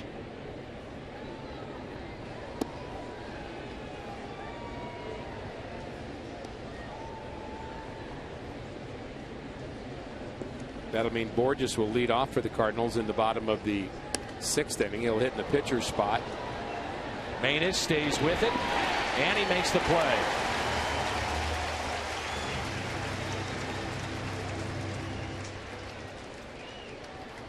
Is there something slippery on the baseball today?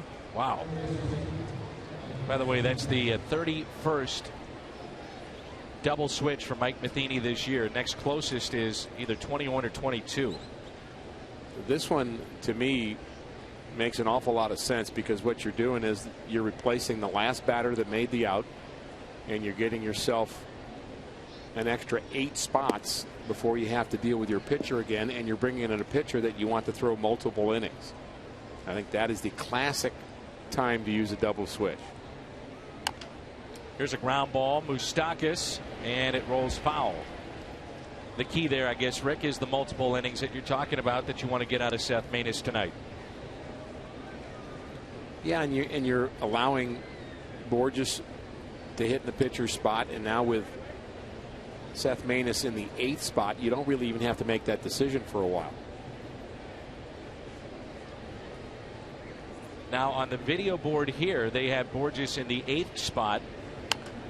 There's a ground ball pulled foul, and then now they've just turned it. That would have to be wrong. Yeah, they just turned it. They were listening to you. Boy, you've got some pull.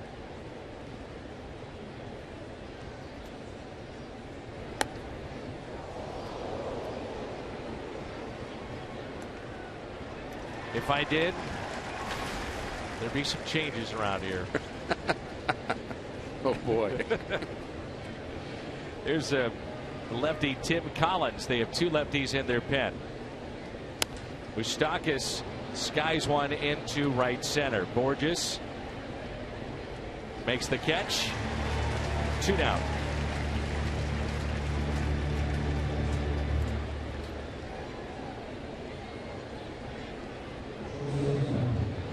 I hope those superheroes stay around. We may need one of them before this night is through. Boy, it turned south quickly on Jaime Garcia. And I'll go back to it, Rick, where Garcia begins the inning with a strikeout of Lorenzo Cain in the 5th. He's got Moustakas at 0-2 as Escobar shows bunt, takes a ball. So an 0-2 pitch belted into right center.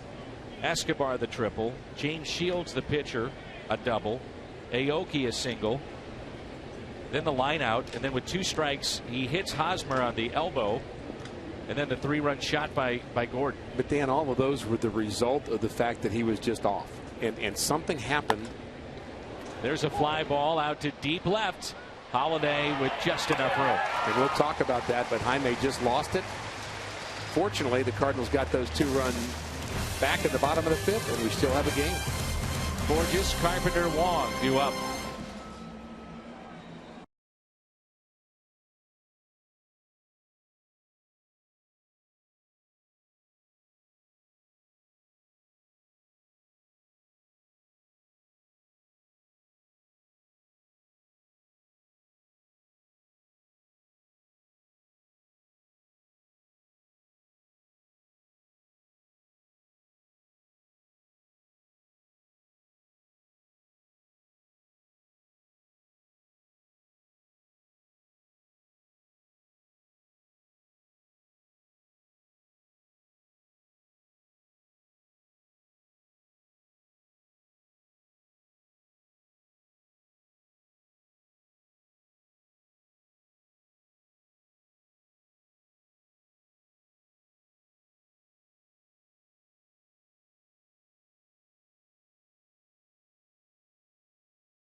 D app for great deals sent directly right to you to your smartphone right now. Get a free large sandwich with any purchase just for downloading. Cardinals feature at Ballpark Village every Sunday. Non-home dates. The Sunday brunch at Cardinals Nation. 10 to 2. They're taking reservations. 345-9880. 345-9880. So anytime the Cardinals are not in town, go get your eggs, bacon, whatever you need over at Cardinals Nation. 10 to 2 on Sundays. Vicki Bryant, her gang will treat you right. Fun place. Absolutely. Peter Borges leads it off, and then Carpenter and Wong. Borges part of the double switch. First plate appearance tonight. Showing bunt and takes a ball from Shields, who has to be as frustrated as anybody tonight. You know, he's had a lot of help defensively. Could have been worse early on. Gave up the grand slam. Then his team comes back and gives him the lead of 2 runs. And the next inning, bottom of 5, he walks the leadoff man. But then he had the error by Moustakas. He really should have been out of that inning. The Cardinals got 2 runs on just 1 hit. Peter Borges, left field. Cardinals back on top. He launched that baby. 7-6 St. Louis.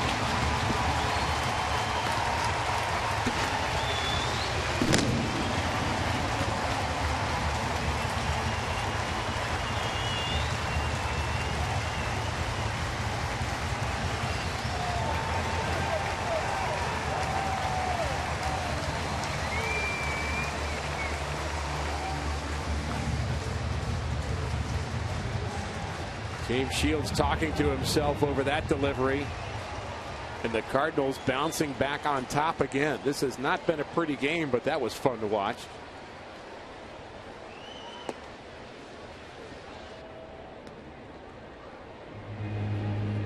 Second home run for Peter Borges this season. And it brings in Matt Carpenter. On base twice with a single and a walk. They have had activity in the pen for Kansas City. The lefty was up. Tim Collins, and now the right-hander. This was a no-doubter.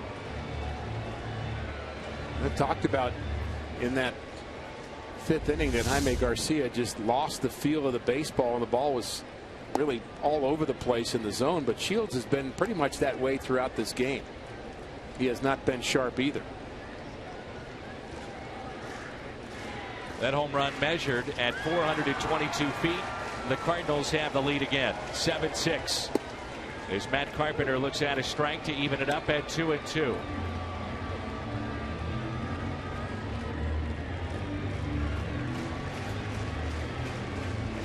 The hard-throwing right-hander, former Mizzou product, Aaron Crow. Just missed inside. Just looking at the body language of James Shields when he receives the ball back. He had his face inside his glove, screaming after the home run by Borges. He is upset at himself tonight. And now he walks Carpenter, and that may be it for him.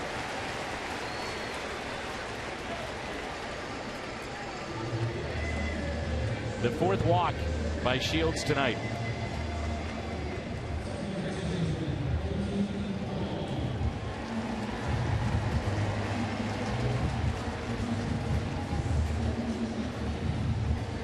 Like Yost might give him one more batter. Either that or he send out Perez to have the stall conversation. You're coming out, but we got to talk for a minute. Into our gloves.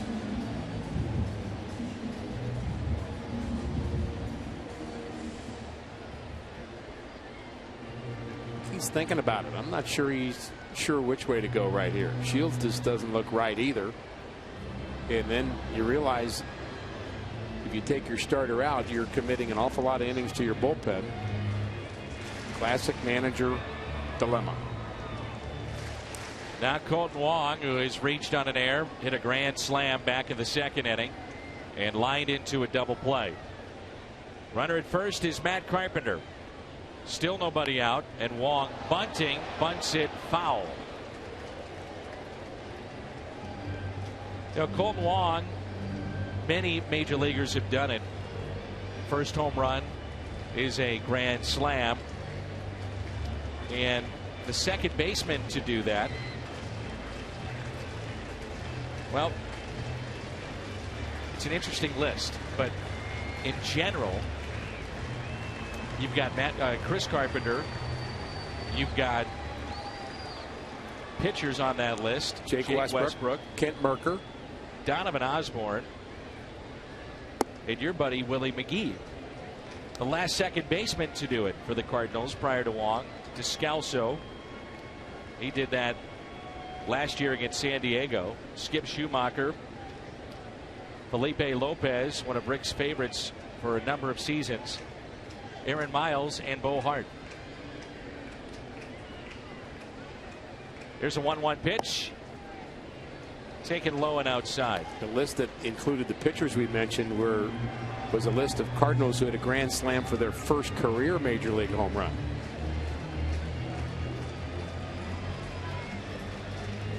I remember Westbrook's, Carpenter's. Don't remember Kent Merker's.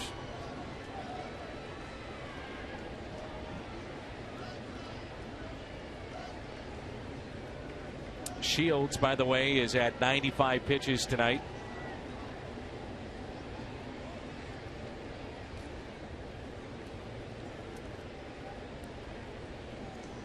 There goes Carpenter. He's running, and Wong hits it sharply to Moustakas, who makes the play. Start the runner, avoid the double play.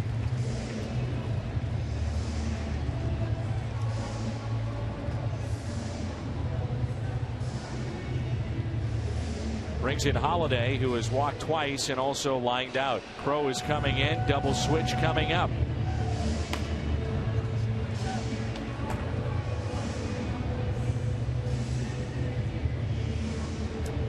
Well, with one swing tonight, Peter Borges has given the Cardinals a lead. His second home run.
From Topeka, Kansas, 27-year-old. He was a 12th pick of the 2009 draft as he was selected in the first round. And now in his fourth season in the bullpen for Kansas City. Hard thrower. There was some talk at one point in his career that he'd be a closer. And pretty good numbers. 2-1, 2.92 ERA. You see what lefties and righties have done against him. Our Chevy called to the pen, and as part of a double switch as Dyson speedster, takes over in center field for Kane. Crow pitched a scoreless ninth here last night and got Matt Holliday to hit into that double play, and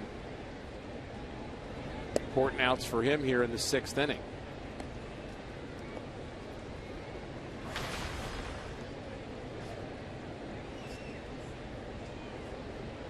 Holliday with 3 home runs, and the last coming on the 27th of May against the Yankees. It's sharply to second. Fielded by Infante. And advancing on the play, it's Matt Carpenter to third. You know, Dan, we were talking about double switches, and what Ned Yost did here is he also had his pitcher leading off the next inning, so he chose to do a double switch. So what you do is you back up the order and think, well, who can I take out that hits above the pitcher's spot so I can buy some time? And he chose Kane, the center fielder, and that's where the pitcher will be batting, in that 6th spot. But Kane, a pretty good player. And what he didn't want to do is double switch out Escobar, who's so important defensively, or Moustakas, who's been pretty good with the bat in this series. Craig on the first pitch, pops it foul. Sometimes those double switches are obvious, sometimes they're not.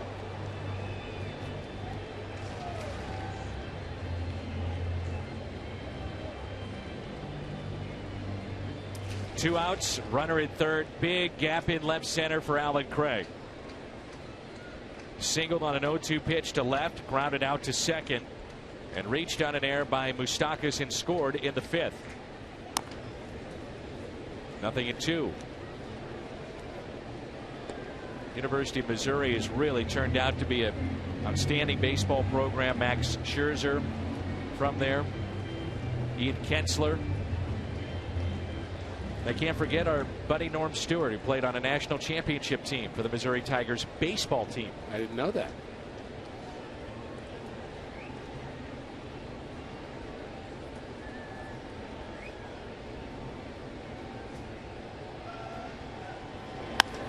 Craig with a fly ball out to deep right center, and that'll stay in the ballpark. Catch made by Dyson, and he'll lead it off when we come back. Lorenzo Cain. What, me? You're double switching me? Oh, man. I want to stay in this game. Dyson in, Cain out. Cardinals back on top.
Cardinals game with MLB.com at bat on your favorite mobile phone or tablet. Live look-ins, instant replay, scores, stats, audio, free MLB.tv, game of the day, and more. Download on the App Store. Visit Cardinals.com today. Sam Freeman is into the ball game in our Chevy call to the pen. I think part of the reason is a lot of left-handers due up this inning for Kansas City. Dyson in the game now as part of the double switch, hits from the left side, and he's now in the 9th spot. But then you've got Aoki and Hosmer, Gordon at the top of the lineup with Infante in the middle, so it makes sense for the Cardinals to go to their left-hander in the 7th. Dyson has speed. He was 1 for 1 with an infield hit last night. He has 10 stolen bases this year. And he's the only player right now in the major leagues with 10 steals in fewer than 100 plate appearances. Part of the double switch. And the 0-1 from Sam Freeman. Strike 2.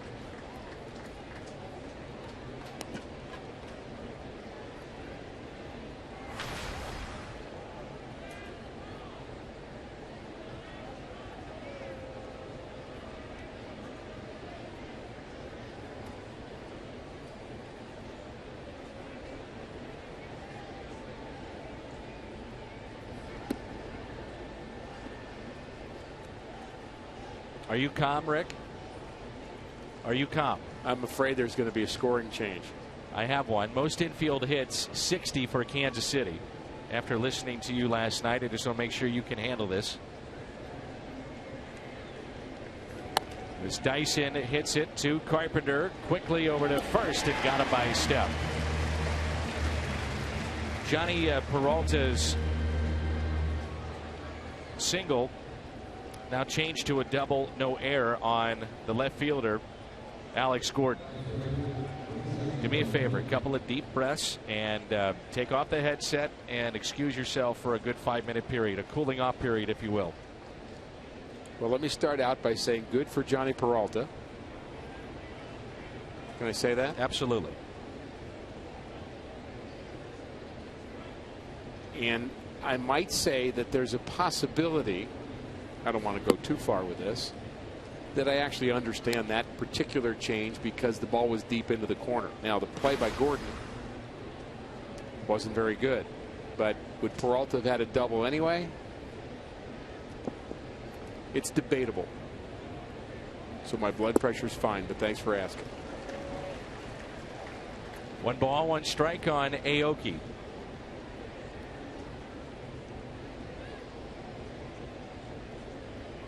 You're getting flush.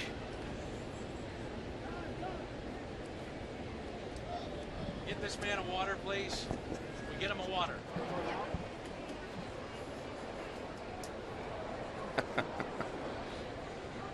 Oh boy. Here's a 1-1 pitch to Aoki. Taken low and outside. So what it does now is that the Royals have committed 2 errors tonight, and Gordon is back to no errors this season.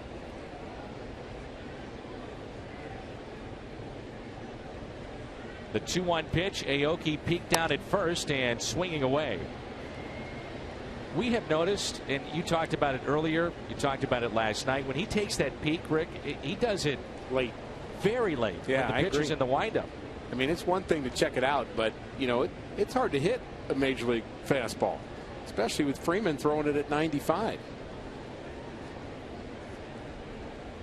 Not afraid to bunt with 2 strikes. He tried it last night and showing bunt there and looks at a ball.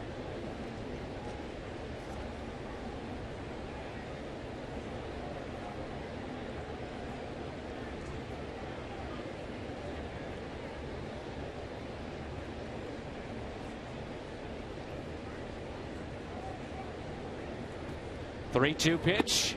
Not what he wanted to do. 1-out walk.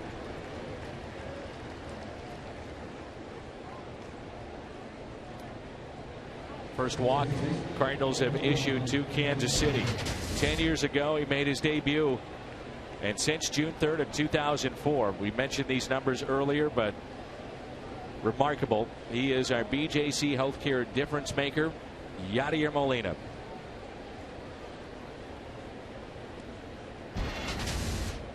Most, best, and second, all pretty good. You mentioned Przinsky, the only one who's caught more innings in that time frame.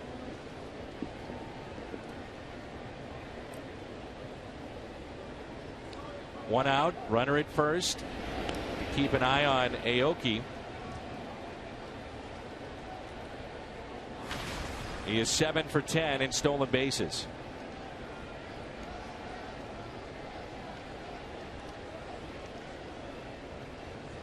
We are in the 7th. 7-6 St. Louis. 1 out, runner at first.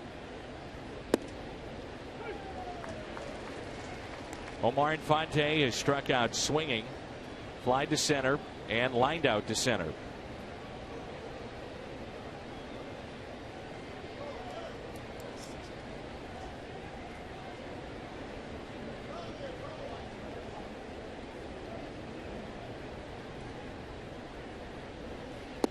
Outside. The biggest issue, and I've mentioned it before, with Sam Freeman has been control inside the strike zone. Not walking anybody. Righties only hitting 160. The lefties 250. He's got the live arm. Continuing to work on his off-speed pitches. He has ditched the knuckle curve. He was telling me the other day that was something that he worked at the beginning of last season in spring training, but never felt comfortable. 2 balls and 1 strike. Hit and run possibility here. Mike Matheny thinking about that, gives a throw over sign. You know, I've got a kind of a thought about that. Modern day baseball, I think we got to stop blaming pitchers for not holding runners well. I think we have to start blaming managers. And I'm not talking about Matheny in this case, but in general, the managers are the ones telling you when to throw over most of the time. They've taken that out of the pitcher's hand. I had a long discussion with Tony La Russa about that years ago. He said, we just feel like we have to control that. We can't trust pitchers to do it anymore. I thought, well, teach them young how to hold runners, and maybe they'll be better at it. Aoki leaning towards second. Freeman saw that. Cardinals have Pat Neshek throwing in the pen.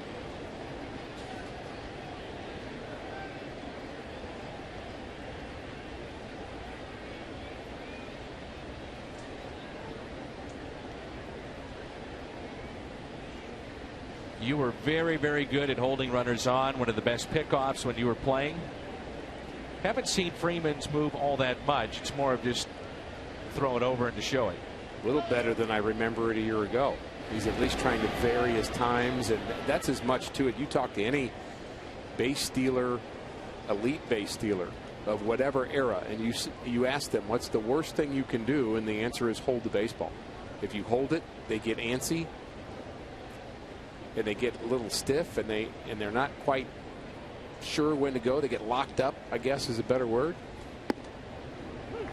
And you lock them up and they don't get that first good step off.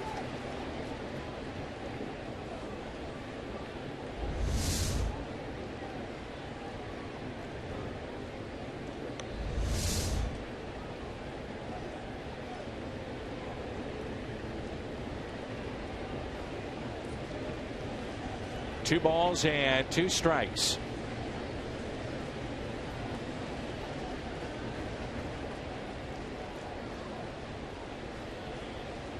Big happy birthday to Sean McLaughlin and Jane McLaughlin. My mom turned 27. Very excited for her. Terrific. So happy birthday. Outstanding. The 2-2. Got him.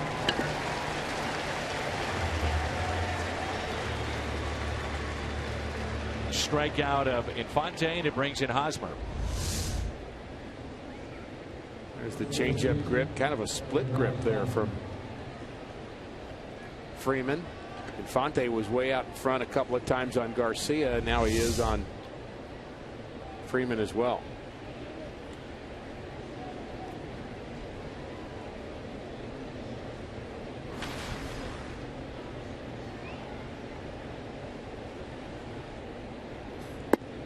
And there's a strike to Eric Hosmer.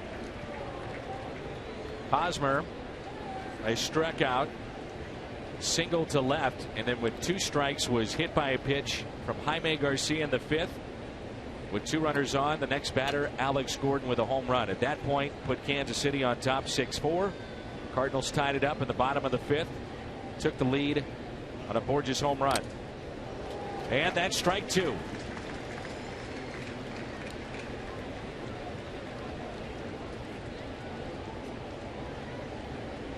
Royals with their lefties stacked top of the lineup. Mike Matheny can stay with Sam Freeman for this whole inning here. Be right-handers next inning. So this should be it for Freeman. He'll have a good night if he gets his man right here. The check again on Aoki. Cardinals have Molina, Taveras, Peralta coming up. Freeman trying to make sure it stays a one-run St. Louis lead. A hot night here in the Gateway City.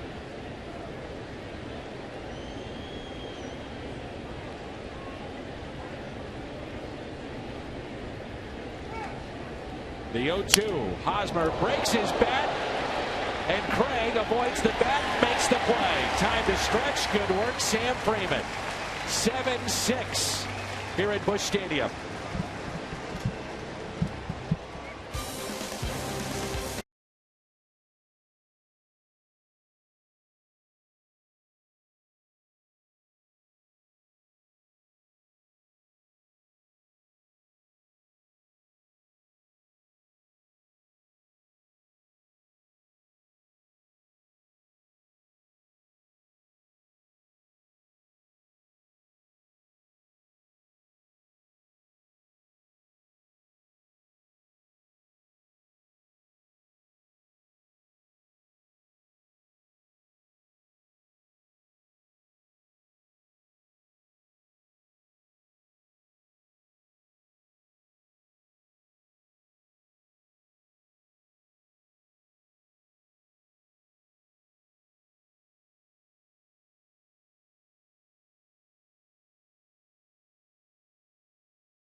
Seventh.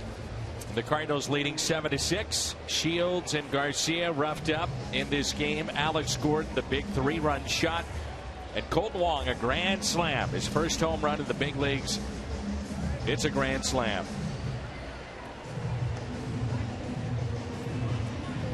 Takes us to our Chevy call to the pen. Wilking Rodriguez is a player that the Royals signed as a minor league free agent. He had shoulder surgery, in 2010. He was with the Rays and never really played above A ball. And there's a guy that played the minor leagues for 6 years, Dan, actually 7. And he's just 24 years of age. He's from Venezuela. And Kansas City signs him as a minor league free agent. And now he's in the big leagues all of a sudden, making his major league debut. What a moment this must be for him. Major league debut. And he'll face Yadier Molina. Molina, Taveras, and Peralta due up for St. Louis. 7-6. Peter Borges home run in the 6th inning. A solo shot over the bullpen and left to give the Cardinals a 1-run lead. One of the scouts for the Royals is a friend of ours. We see him in Pittsburgh all the time. Tim Conroy is one of their special assistants, and he had been a scout, longtime scout with the Atlanta Braves, and just became really an important executive here with the Royals. And you wonder if he's the guy that saw this guy. But whoever the scout was, can you imagine that conversation? hey, I saw this guy pitched 8 games in A-ball, and I like what I see, so maybe he'll be on our team next year. And you know, they're not going to re-sign him. And he, by the way, he had shoulder surgery, but let's take a flyer on him. That's how good organizations, though, sometimes do it, Rick. As you well know, you've got to have the depth, your scouting system, to find guys that are the hidden treasures, so to speak, and have an ability to see a body that can mature. As Molina pops it up, Omar Infante, one away, and a little luck along the way, too. Pitch well at the right time. The 15th sellout tonight, 41,192. 4-1, 192. Molina 0 for 4. Brings in Oscar Taveras. A base hit into right. Scored a run. And picked up an RBI in the 5th. His second this year. Dan, you remember the nickname that Al Roboski gave Seth Maness last year? Early in his appearances, he was picking up victories by coming in. The Vulture. Absolutely. Maybe he's trying to do that again here tonight. Pitched the right inning, didn't he? Came in and had a scoreless 6th. The Cardinals score a run in the bottom of the 6th. He's on the winning side of this game if it stays as is.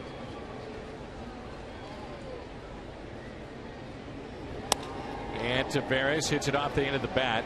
That'll carry out to the center fielder that was part of the double switch, and that's Dyson. Well, Carlos Martinez, and you had been talking about this for a good 3 or 4 weeks, how Martinez maybe evolves into your long man, and with the way that Neshek has pitched, he turns into your setup man, and it looks like that's the way that things are going. Yeah, sometimes you look past even the numbers or the velocity or the ability, and you just kind of look on their at their face. And I think we saw that with Colton Wong. He needed a change early in the season, made the change, and it helped him. But when we looked at Carlos pitching about 2 or 3 weeks ago, he just seemed lost, and he didn't seem confident, didn't have his swagger. And the thought might be that, you know, you get him into less high leverage situations, maybe he builds that up again. You know, if you don't have your swagger on the mound and the hitter sees that, you're dead. You got no chance. Struggling with left-handed hitters, and his slider has not been as sharp as we saw it in spring or even at the end of last season. The ups and downs of young players in this game.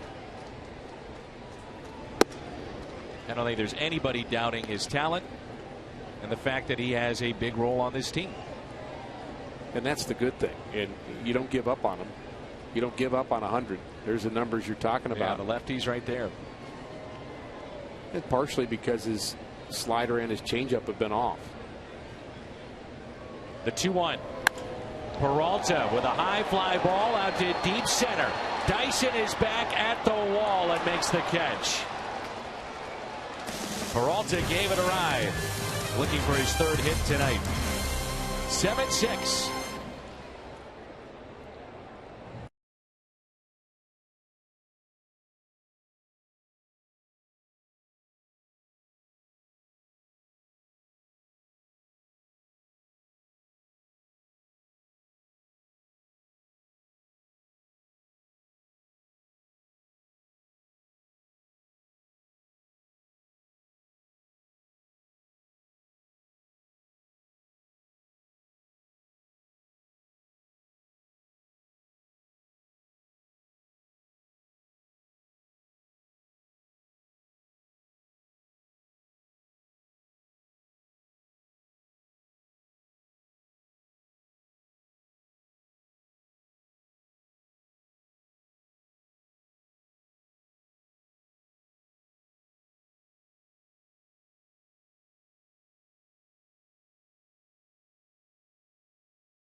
And a Bomberito Sports Update with Pat Barris. Pat.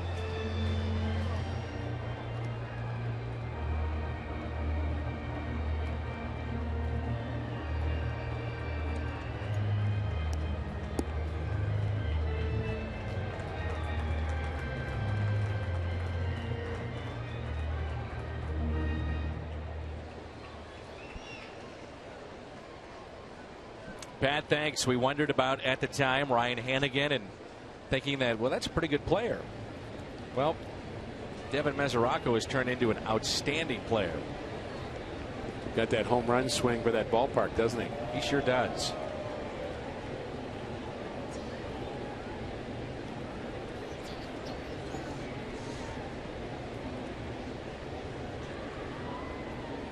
Here's Alex Gordon. He'll lead it off, and we are in the 8th inning. 7-6. Freeman still in the game. Gordon with a 3-run homer in the 5th and a single in the 4th. You would have to think one batter. Yeah, one batter to face Gordon, and we'll see if Neshek comes in to face the right-handers. At least at this point, you have a lot of confidence in Pat Neshek. Early in the game, late in the game, whenever. 1 ball, 1 strike.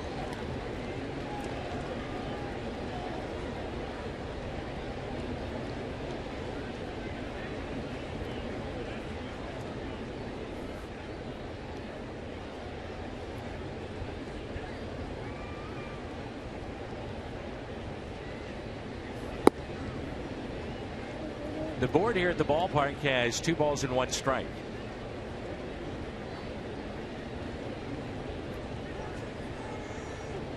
That count is correct. There was some confusion down on the field. Some of the players you could see asking about it. And that's at the knees. Evens it up at 2-2.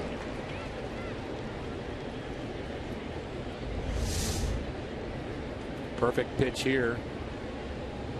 Catching the bottom of the zone. I like the downward movement that Sam Freeman has developed. Got him, and a strikeout of Alex Gordon. Good work by Sam Freeman here tonight. Mike Matheny pops out of the dugout, and it looks like he'll go to his bullpen. Pair of strikeouts for Sam Freeman. The righty Neshek is loose and ready to roll. Big strikeout. He gets Alex Gordon. Here comes Neshek, and the Cardinals have a lead of 7-6, and you're watching Cardinals baseball on Fox Sports Midwest. Nice work from the lefty.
June 14th, the pet blanket presented by Purina. Cardinals.com/promotions.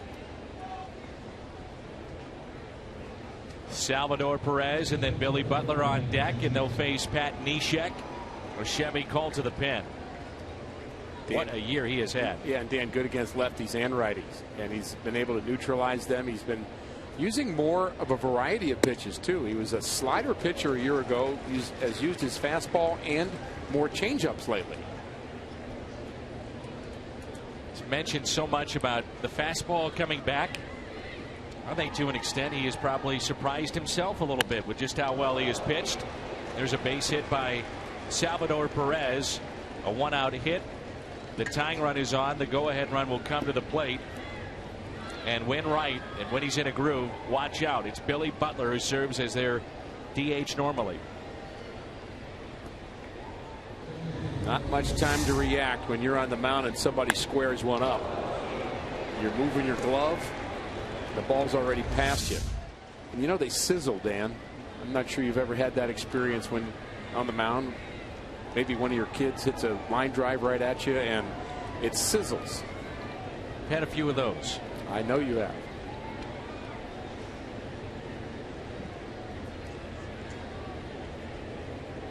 One out and a runner at first. Butler's power has been off this year. He's been more of a singles guy than he has in the past. Still a dangerous hitter. Pinch hitter. He does have one home run. I believe that was against St. Louis and Jason Mott. Wound up being the longest game of the season. Went into extra innings.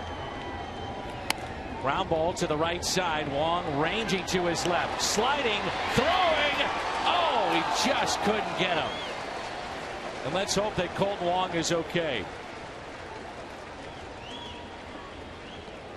Chris Conroy, the Cardinals medical team, is out to make sure he's all right. I wonder whether he jammed his left arm, Dan, diving for that ball. Had the presence of mind to throw the ball from the ground after stopping it. There's the play, the throw, and Butler's able to beat it. But what an effort by Colton Wong. There's the dive. And something with his shoulder, elbow. Almost as if he felt it in both places.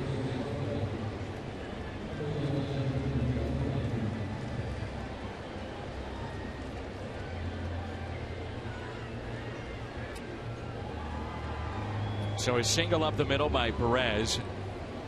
Billy Butler an infield hit.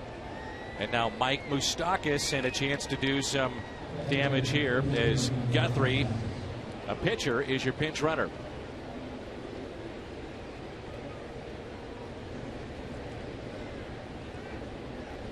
Moustakas with a big RBI double late last night.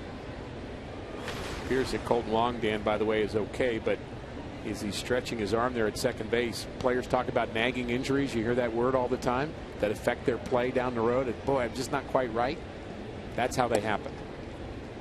He keeps stretching. Just watching him. There it is. Trying to stay loose with the arm. 2 balls and no strikes on Moustakas. It's been a thrilling night for Colton Wong. First home run in the big leagues, a grand slam. Big pitch here on 2-0. Popped up. Wong. Infield fly. Makes the catch.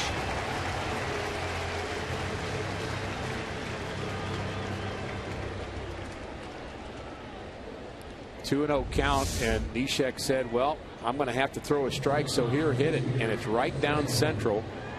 And Moustakas has been getting a lot of pitches to hit in this series, Dan. He had another one there and just got underneath it. Here's Alcides Escobar. Fly to center. He's flied to left. And an RBI triple and a run scored.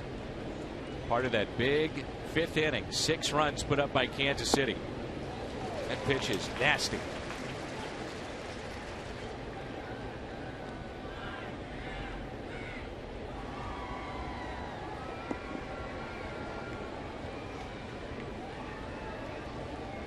Outfield straightaway, not very deep. Tying run at second base. Go ahead run at first. And an 0-1 pitch.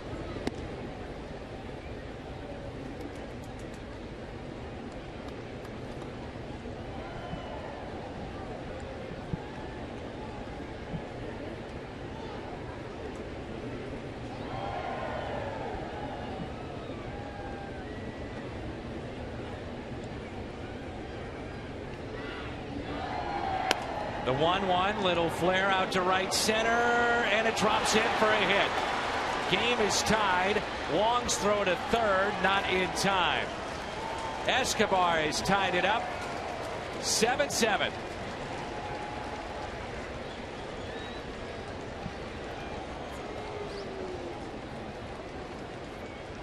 A bad break there for Pat Neshek. Off the end of the bat, perfectly placed. Escobar just flares it.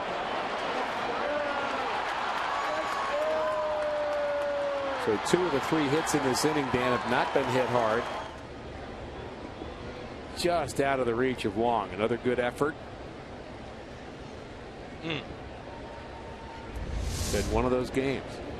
Now it's Dyson with runners at the corners. 7-7. And he takes a ball. Dyson, his first time up, part of a double switch, batted in the 7th against Sam Freeman and grounded out to third. Outfield very shallow.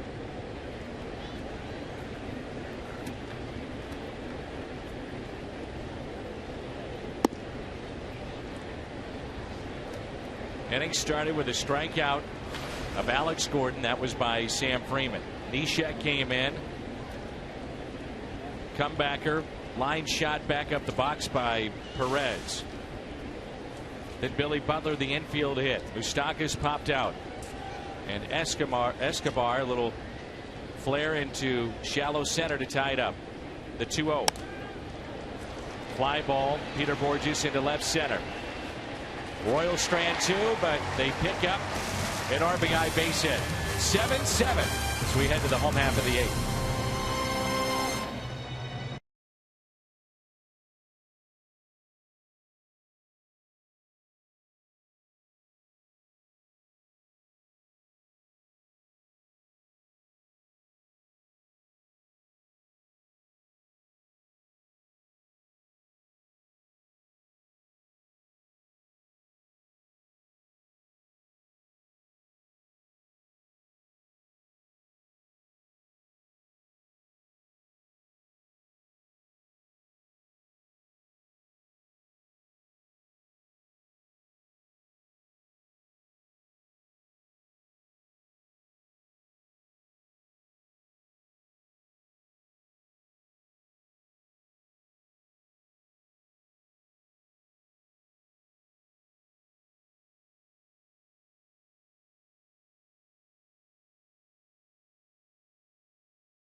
Authority of the St. Louis Cardinals. It may not be reproduced or retransmitted in any form, and the accounts and descriptions of this game may not be disseminated without the express written consent of the St. Louis Cardinals. Colton Wong, a grand slam to put the Cardinals on top 4-0. They trailed in 6-4. Peter Borges, after the Cardinals tied it, made it 7-6 with a home run. And moments ago, the Royals have tied it up at 7-7. A lot of ways, Dan, this has been a sloppy game. It hasn't been well played in certain parts, and we've seen some exciting moments, including Colton Wong's grand slam, but when you play a game like this, you have to find a way to win it. It's one thing to play a sloppy game and lose it. You cannot let that happen, especially when playing at home. Davis has big numbers. Our Chevy call to the bullpen. He has a big arm. He's their 8th inning guy. We saw him here last night. He's tough. Moved from being a starter to the bullpen, and he has found a home. That's a problem with giving up the lead to the Royals. You work into their strength because their last few innings are just lights out with Davis and Holland. This is Daniel Descalso. Some say Holland's the best closer in the American League. That's it out of play. 1 ball, 1 strike.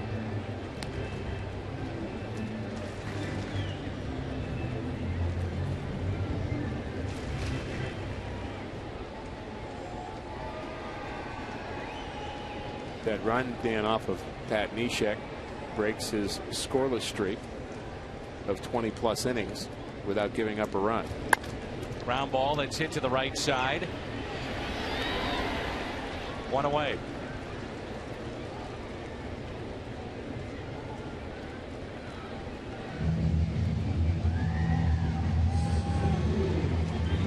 It brings in Peter Borges. A home run, and a long home run at that. Back in the 6th inning over the bullpen of the Kansas City Royals in left field.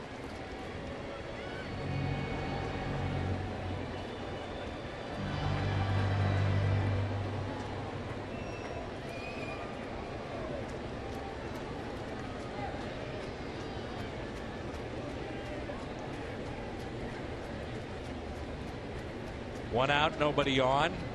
The pitch to Borges. The check swing and a strike.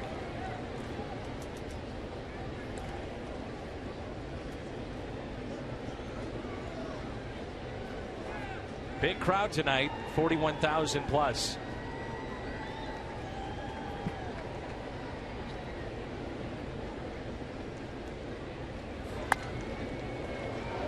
Nothing at 2. Haven't gotten any help from our superheroes yet. We certainly have not. Where's the bat phone?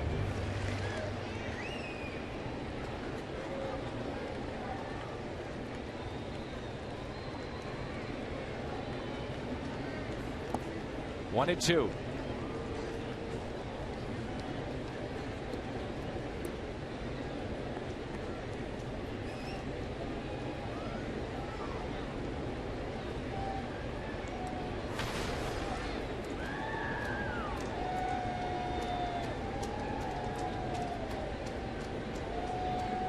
Here's a 1-2 and a strikeout of Peter Borges. 2 outs. Wow, tough to hit there. That's the perfect kind of pitch, Dan, that is starting out at a corner and then moving away from the head of the bat, and you just can't lay off it. You can't hit it.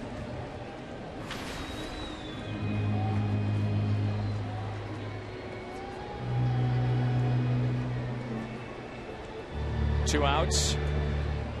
Matt Carpenter.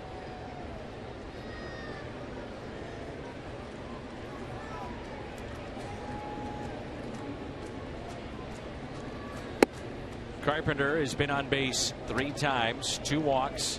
He's now up to 32 walks to lead the club. And he singled to center field.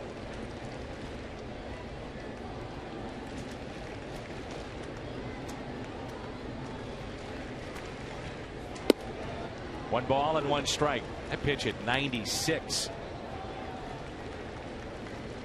You talk about guys that have been starters and moved to the bullpen. They don't save up for innings 3 and 4. They let it loose. Remember when Lance Lynn was in the bullpen, how effective he was? I think he refound his stuff when he did that.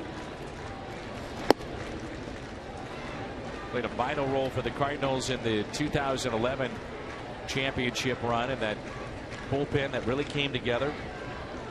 Arthur Rhodes, Mark Zepchinski, Lynn, Jason Mott.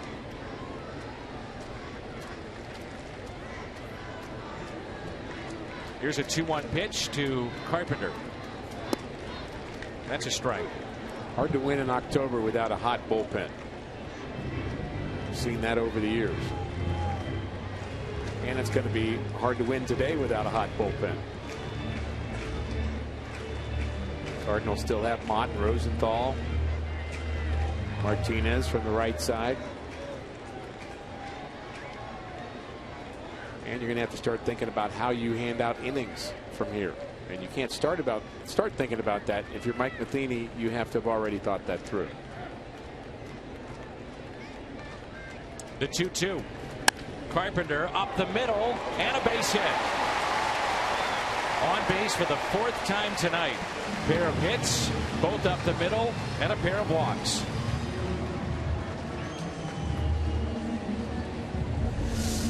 Average creeping up for Matt Carpenter, close to where he was a year ago.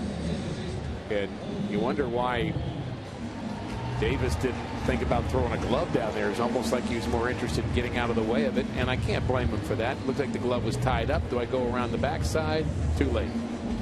Now I get it. He was closed off a bit. Couldn't really turn that direction. Can Colton Wong be a hero again? You wonder about his swing with the shoulder.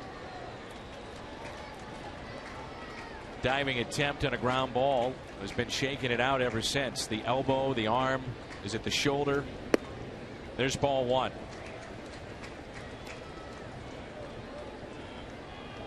It was the left shoulder.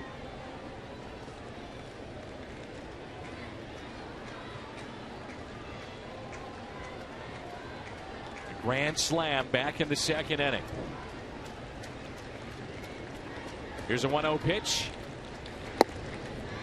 1 ball, 1 strike.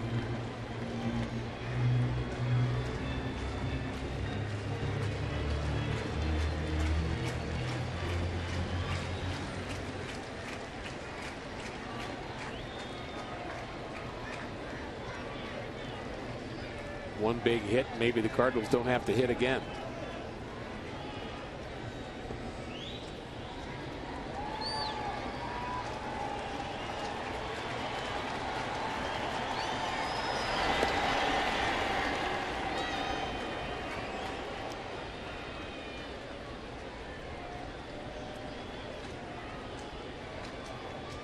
One ball, 1 strike. We'll be at Kauffman Stadium tomorrow night in Kansas City. Begin a road trip. Game 3 of this series.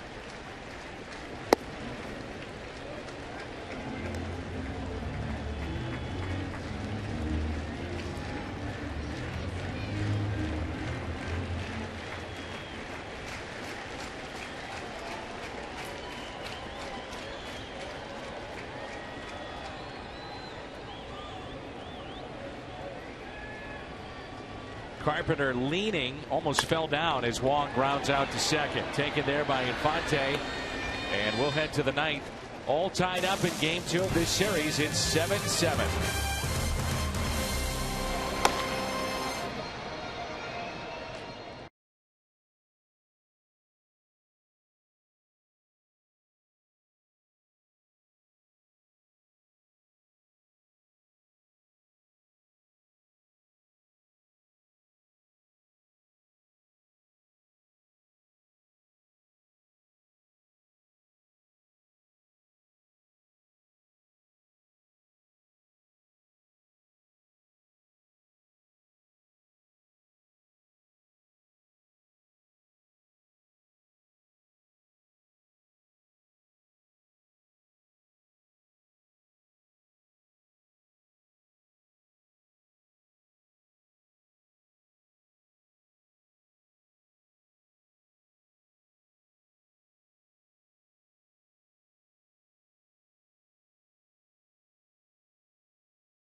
Top of the ninth.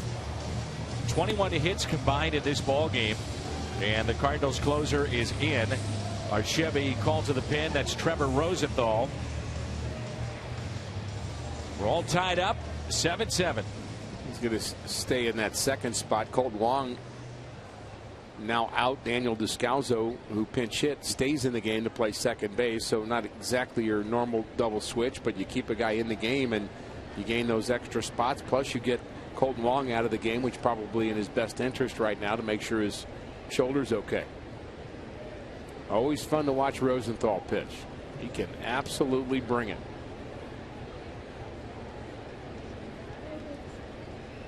He'll get the top of the lineup. Here's Aoki.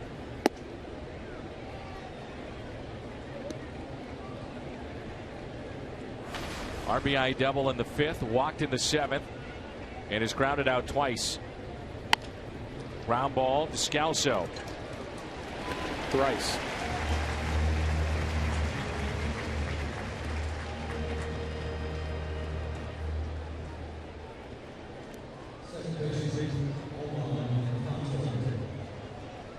Cardinals, if this would go extra innings, you have Rosenthal here. Left in the pen, they've got Mott Martinez from the right side, Randy Choate from the left side.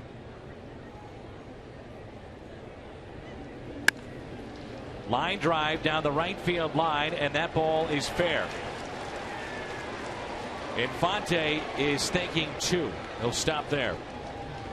One out double. Initially, I thought he was headed to third and we'd have a play. Infante, the double, his first hit tonight. Right off the bat, you knew it was a problem. It was down the line. It was hit on the line. And here he's thinking about three. He's watching the ball, picking up the coach, and hits the brakes. Now it's Eric Hosmer with one out. Go ahead run at second base. 96 on that pitch from Trevor Rosenthal.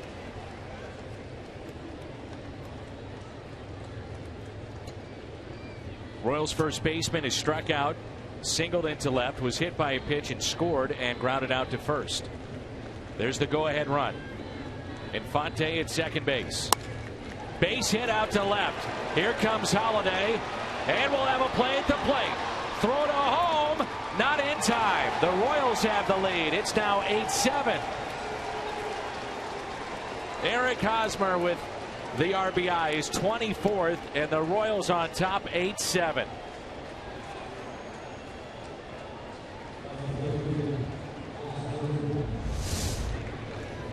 Liner to left, not quite hit hard enough to get to Holliday in a hurry. Comes up throwing and just a bit late. There's Holliday. Actually field that ball off to a side a little bit, and the throw offline a bit, but I don't think he's got a chance to get him anyway. With a base hit, the throw to the plate, Hosmer advances to second. Now Gordon.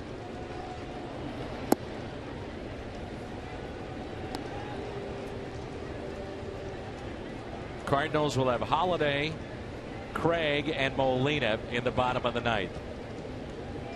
Give Kansas City some credit here tonight. Down 4-0.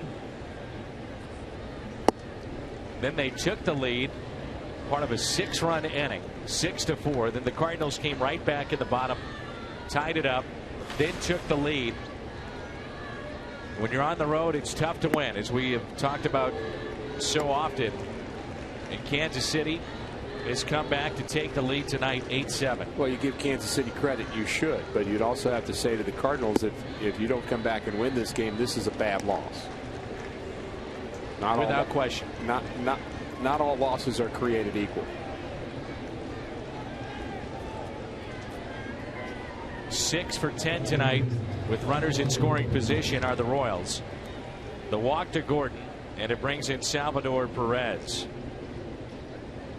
Perez picked up the first hit off of Pat Neshek when he came in with one out, nobody on in the eighth, and the Cardinals up by a run. Broken bat, and that's strike one. Perez was an all-star a year ago. And the last Kansas City catcher to be an All-Star, Darryl Porter.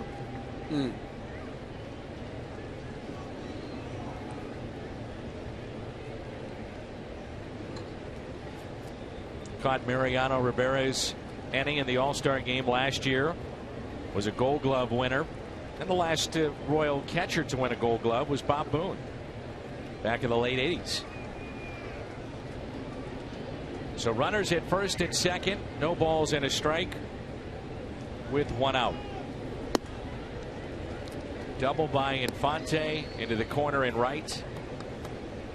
RBI single by Eric Hosmer.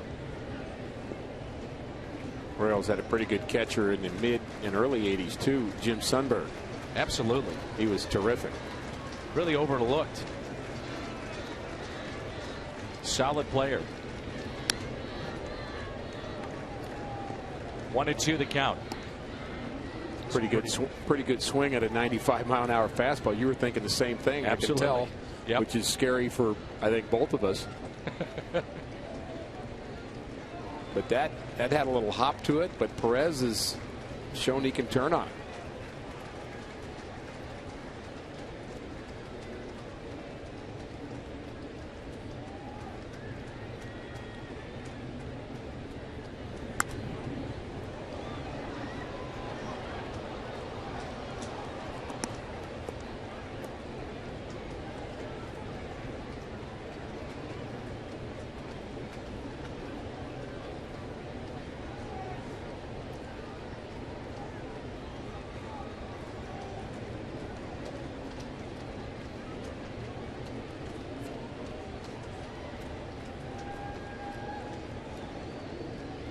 The 1-2 pitch to Salvador Perez. Ground ball that's fair. Carpenter to second. Out there, the turn by Descalso. Nicely done with that double play.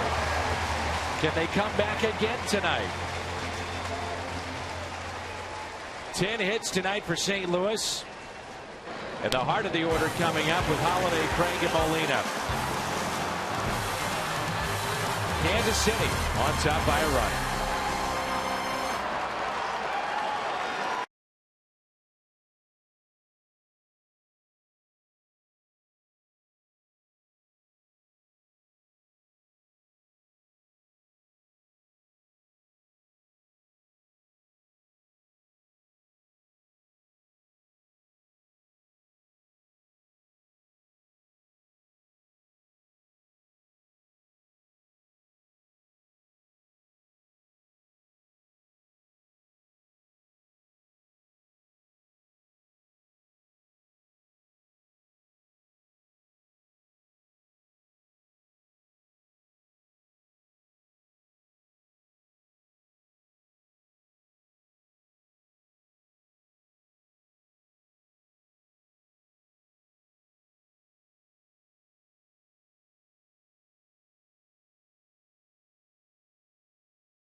Stay in the game and drink responsibly. And by Ford, the official cars and trucks of the St. Louis Cardinals. Holland, an ERA of 1.74. Greg Holland, 15 for 16 in saves. 20 2/3, only 6 walks. A lot of strikeouts, 30 this year. It's our Chevy called to the pen. And if you go back to a year ago, Dan, he's even better than that. 55 out of 57 in save opportunities. So he's been lights out, leads the American League in saves and averaging 13 strikeouts per 9 innings. I think, again, and we don't see them play every day, obviously, but looking at the back end of this bullpen, you can see why they have expectations that are pretty high with this team if they can get their offense going. Absolutely. And there's some pieces on the offense that have been underachieved. Yes. So it's a reasonable thought.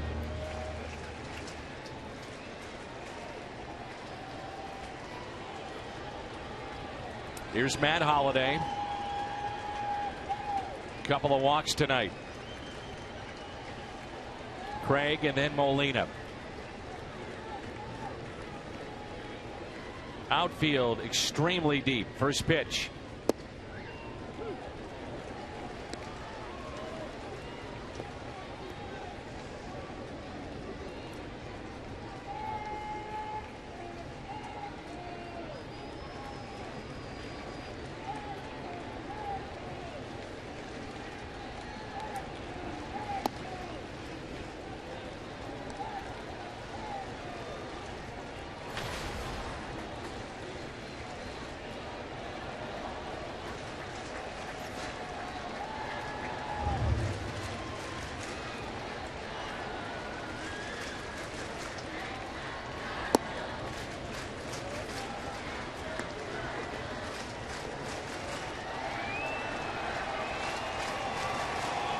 Two and one.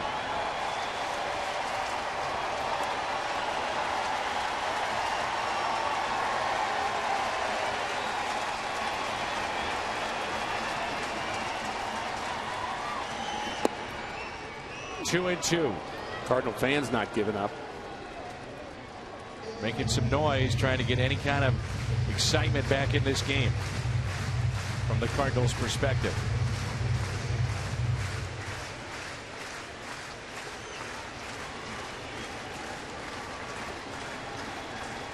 Here's a 2-2.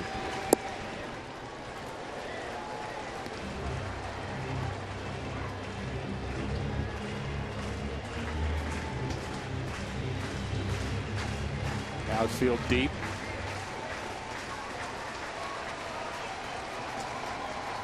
Holland's going to throw that slider about 41% of the time, and it can be nasty. The 3-2. Struck out Holliday. How about that? Paints the corner, picks up the strikeout. Not sure if this was just a four-seamer or a little cutter, but it did cut, and it cut right to that outside corner, just barely. That's just a four-seamer with a little movement to it.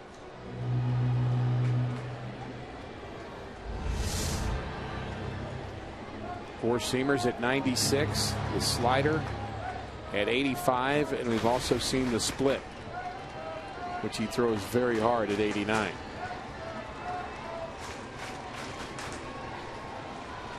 Here's Craig. Fly to deep center last time up.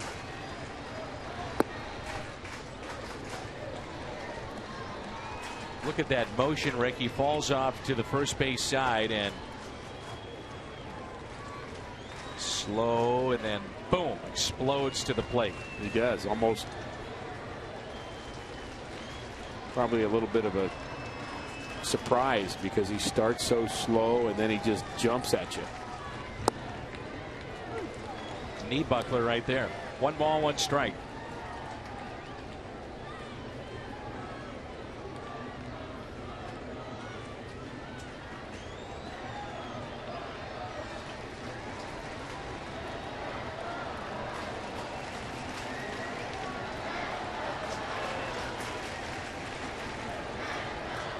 The 1-1 outside.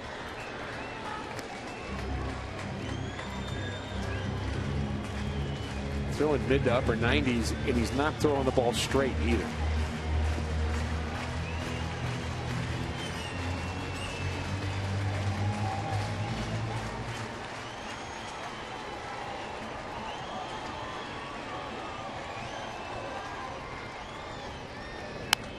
Two and two.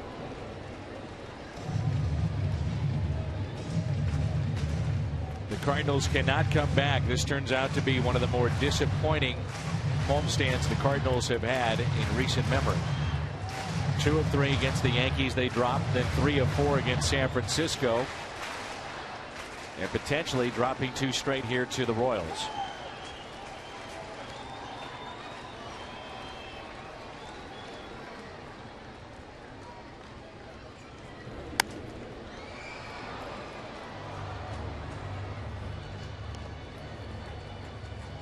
Last 17 home games, the first 9 they went 7-2. The one bump in that 7-2 homestand, you may remember, was blown out by Chicago, and then the Sunday game against Atlanta. Went on the road for 3, and this is what they've done here in the last 8. And we've pinned a lot on the hitting or lack thereof in this series, but you notice the Cardinals' ERA hasn't been very good in this homestand either compared to that 7-2 homestand.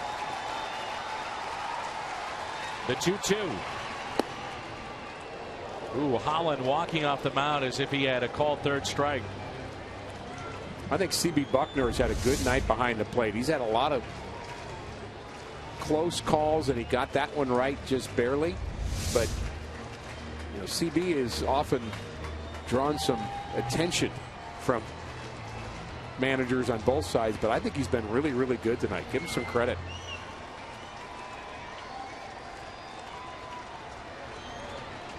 The 3-2 to Alan Craig.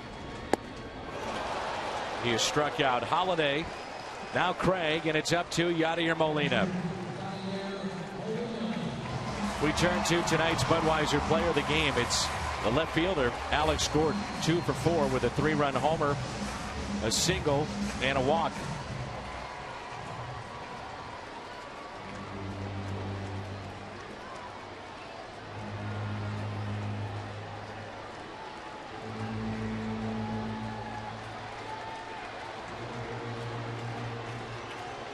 The night that became 10 years in the big leagues tonight for Yadier Molina. The anniversary of that day in 2004.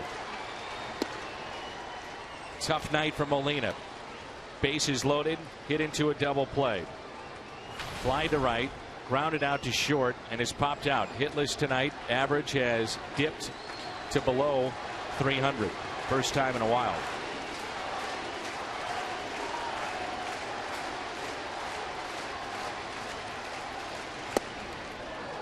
We mentioned it. It seems like a long time ago, but early on in this game, the Cardinals had plenty of opportunities to add on to their lead. Some of it was the Cardinals not hitting with runners in scoring position, and some of it was some terrific defensive plays by Kansas City, most notably the shortstop Escobar. The 1-1. Now make it 1-2. The Birds down to their final strike.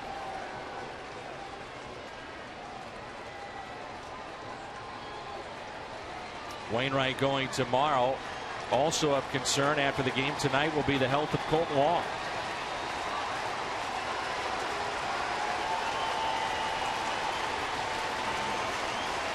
Here's a 1-2 to Molina. Fly ball into right, and the Royals have taken the first 2 here in St. Louis. 8-7 the final. Tough loss for the Cardinals. Garcia was given the lead early on, and then he just lost the feel of his pitches, and unfortunately the Royals took advantage of that, and it had a big 6-run 5th inning, and that's really the difference in this game. Post-game show comes your way with Hungo and Pat Paris. Hope you stay with us. Missouri Lottery Cardinals Live is next.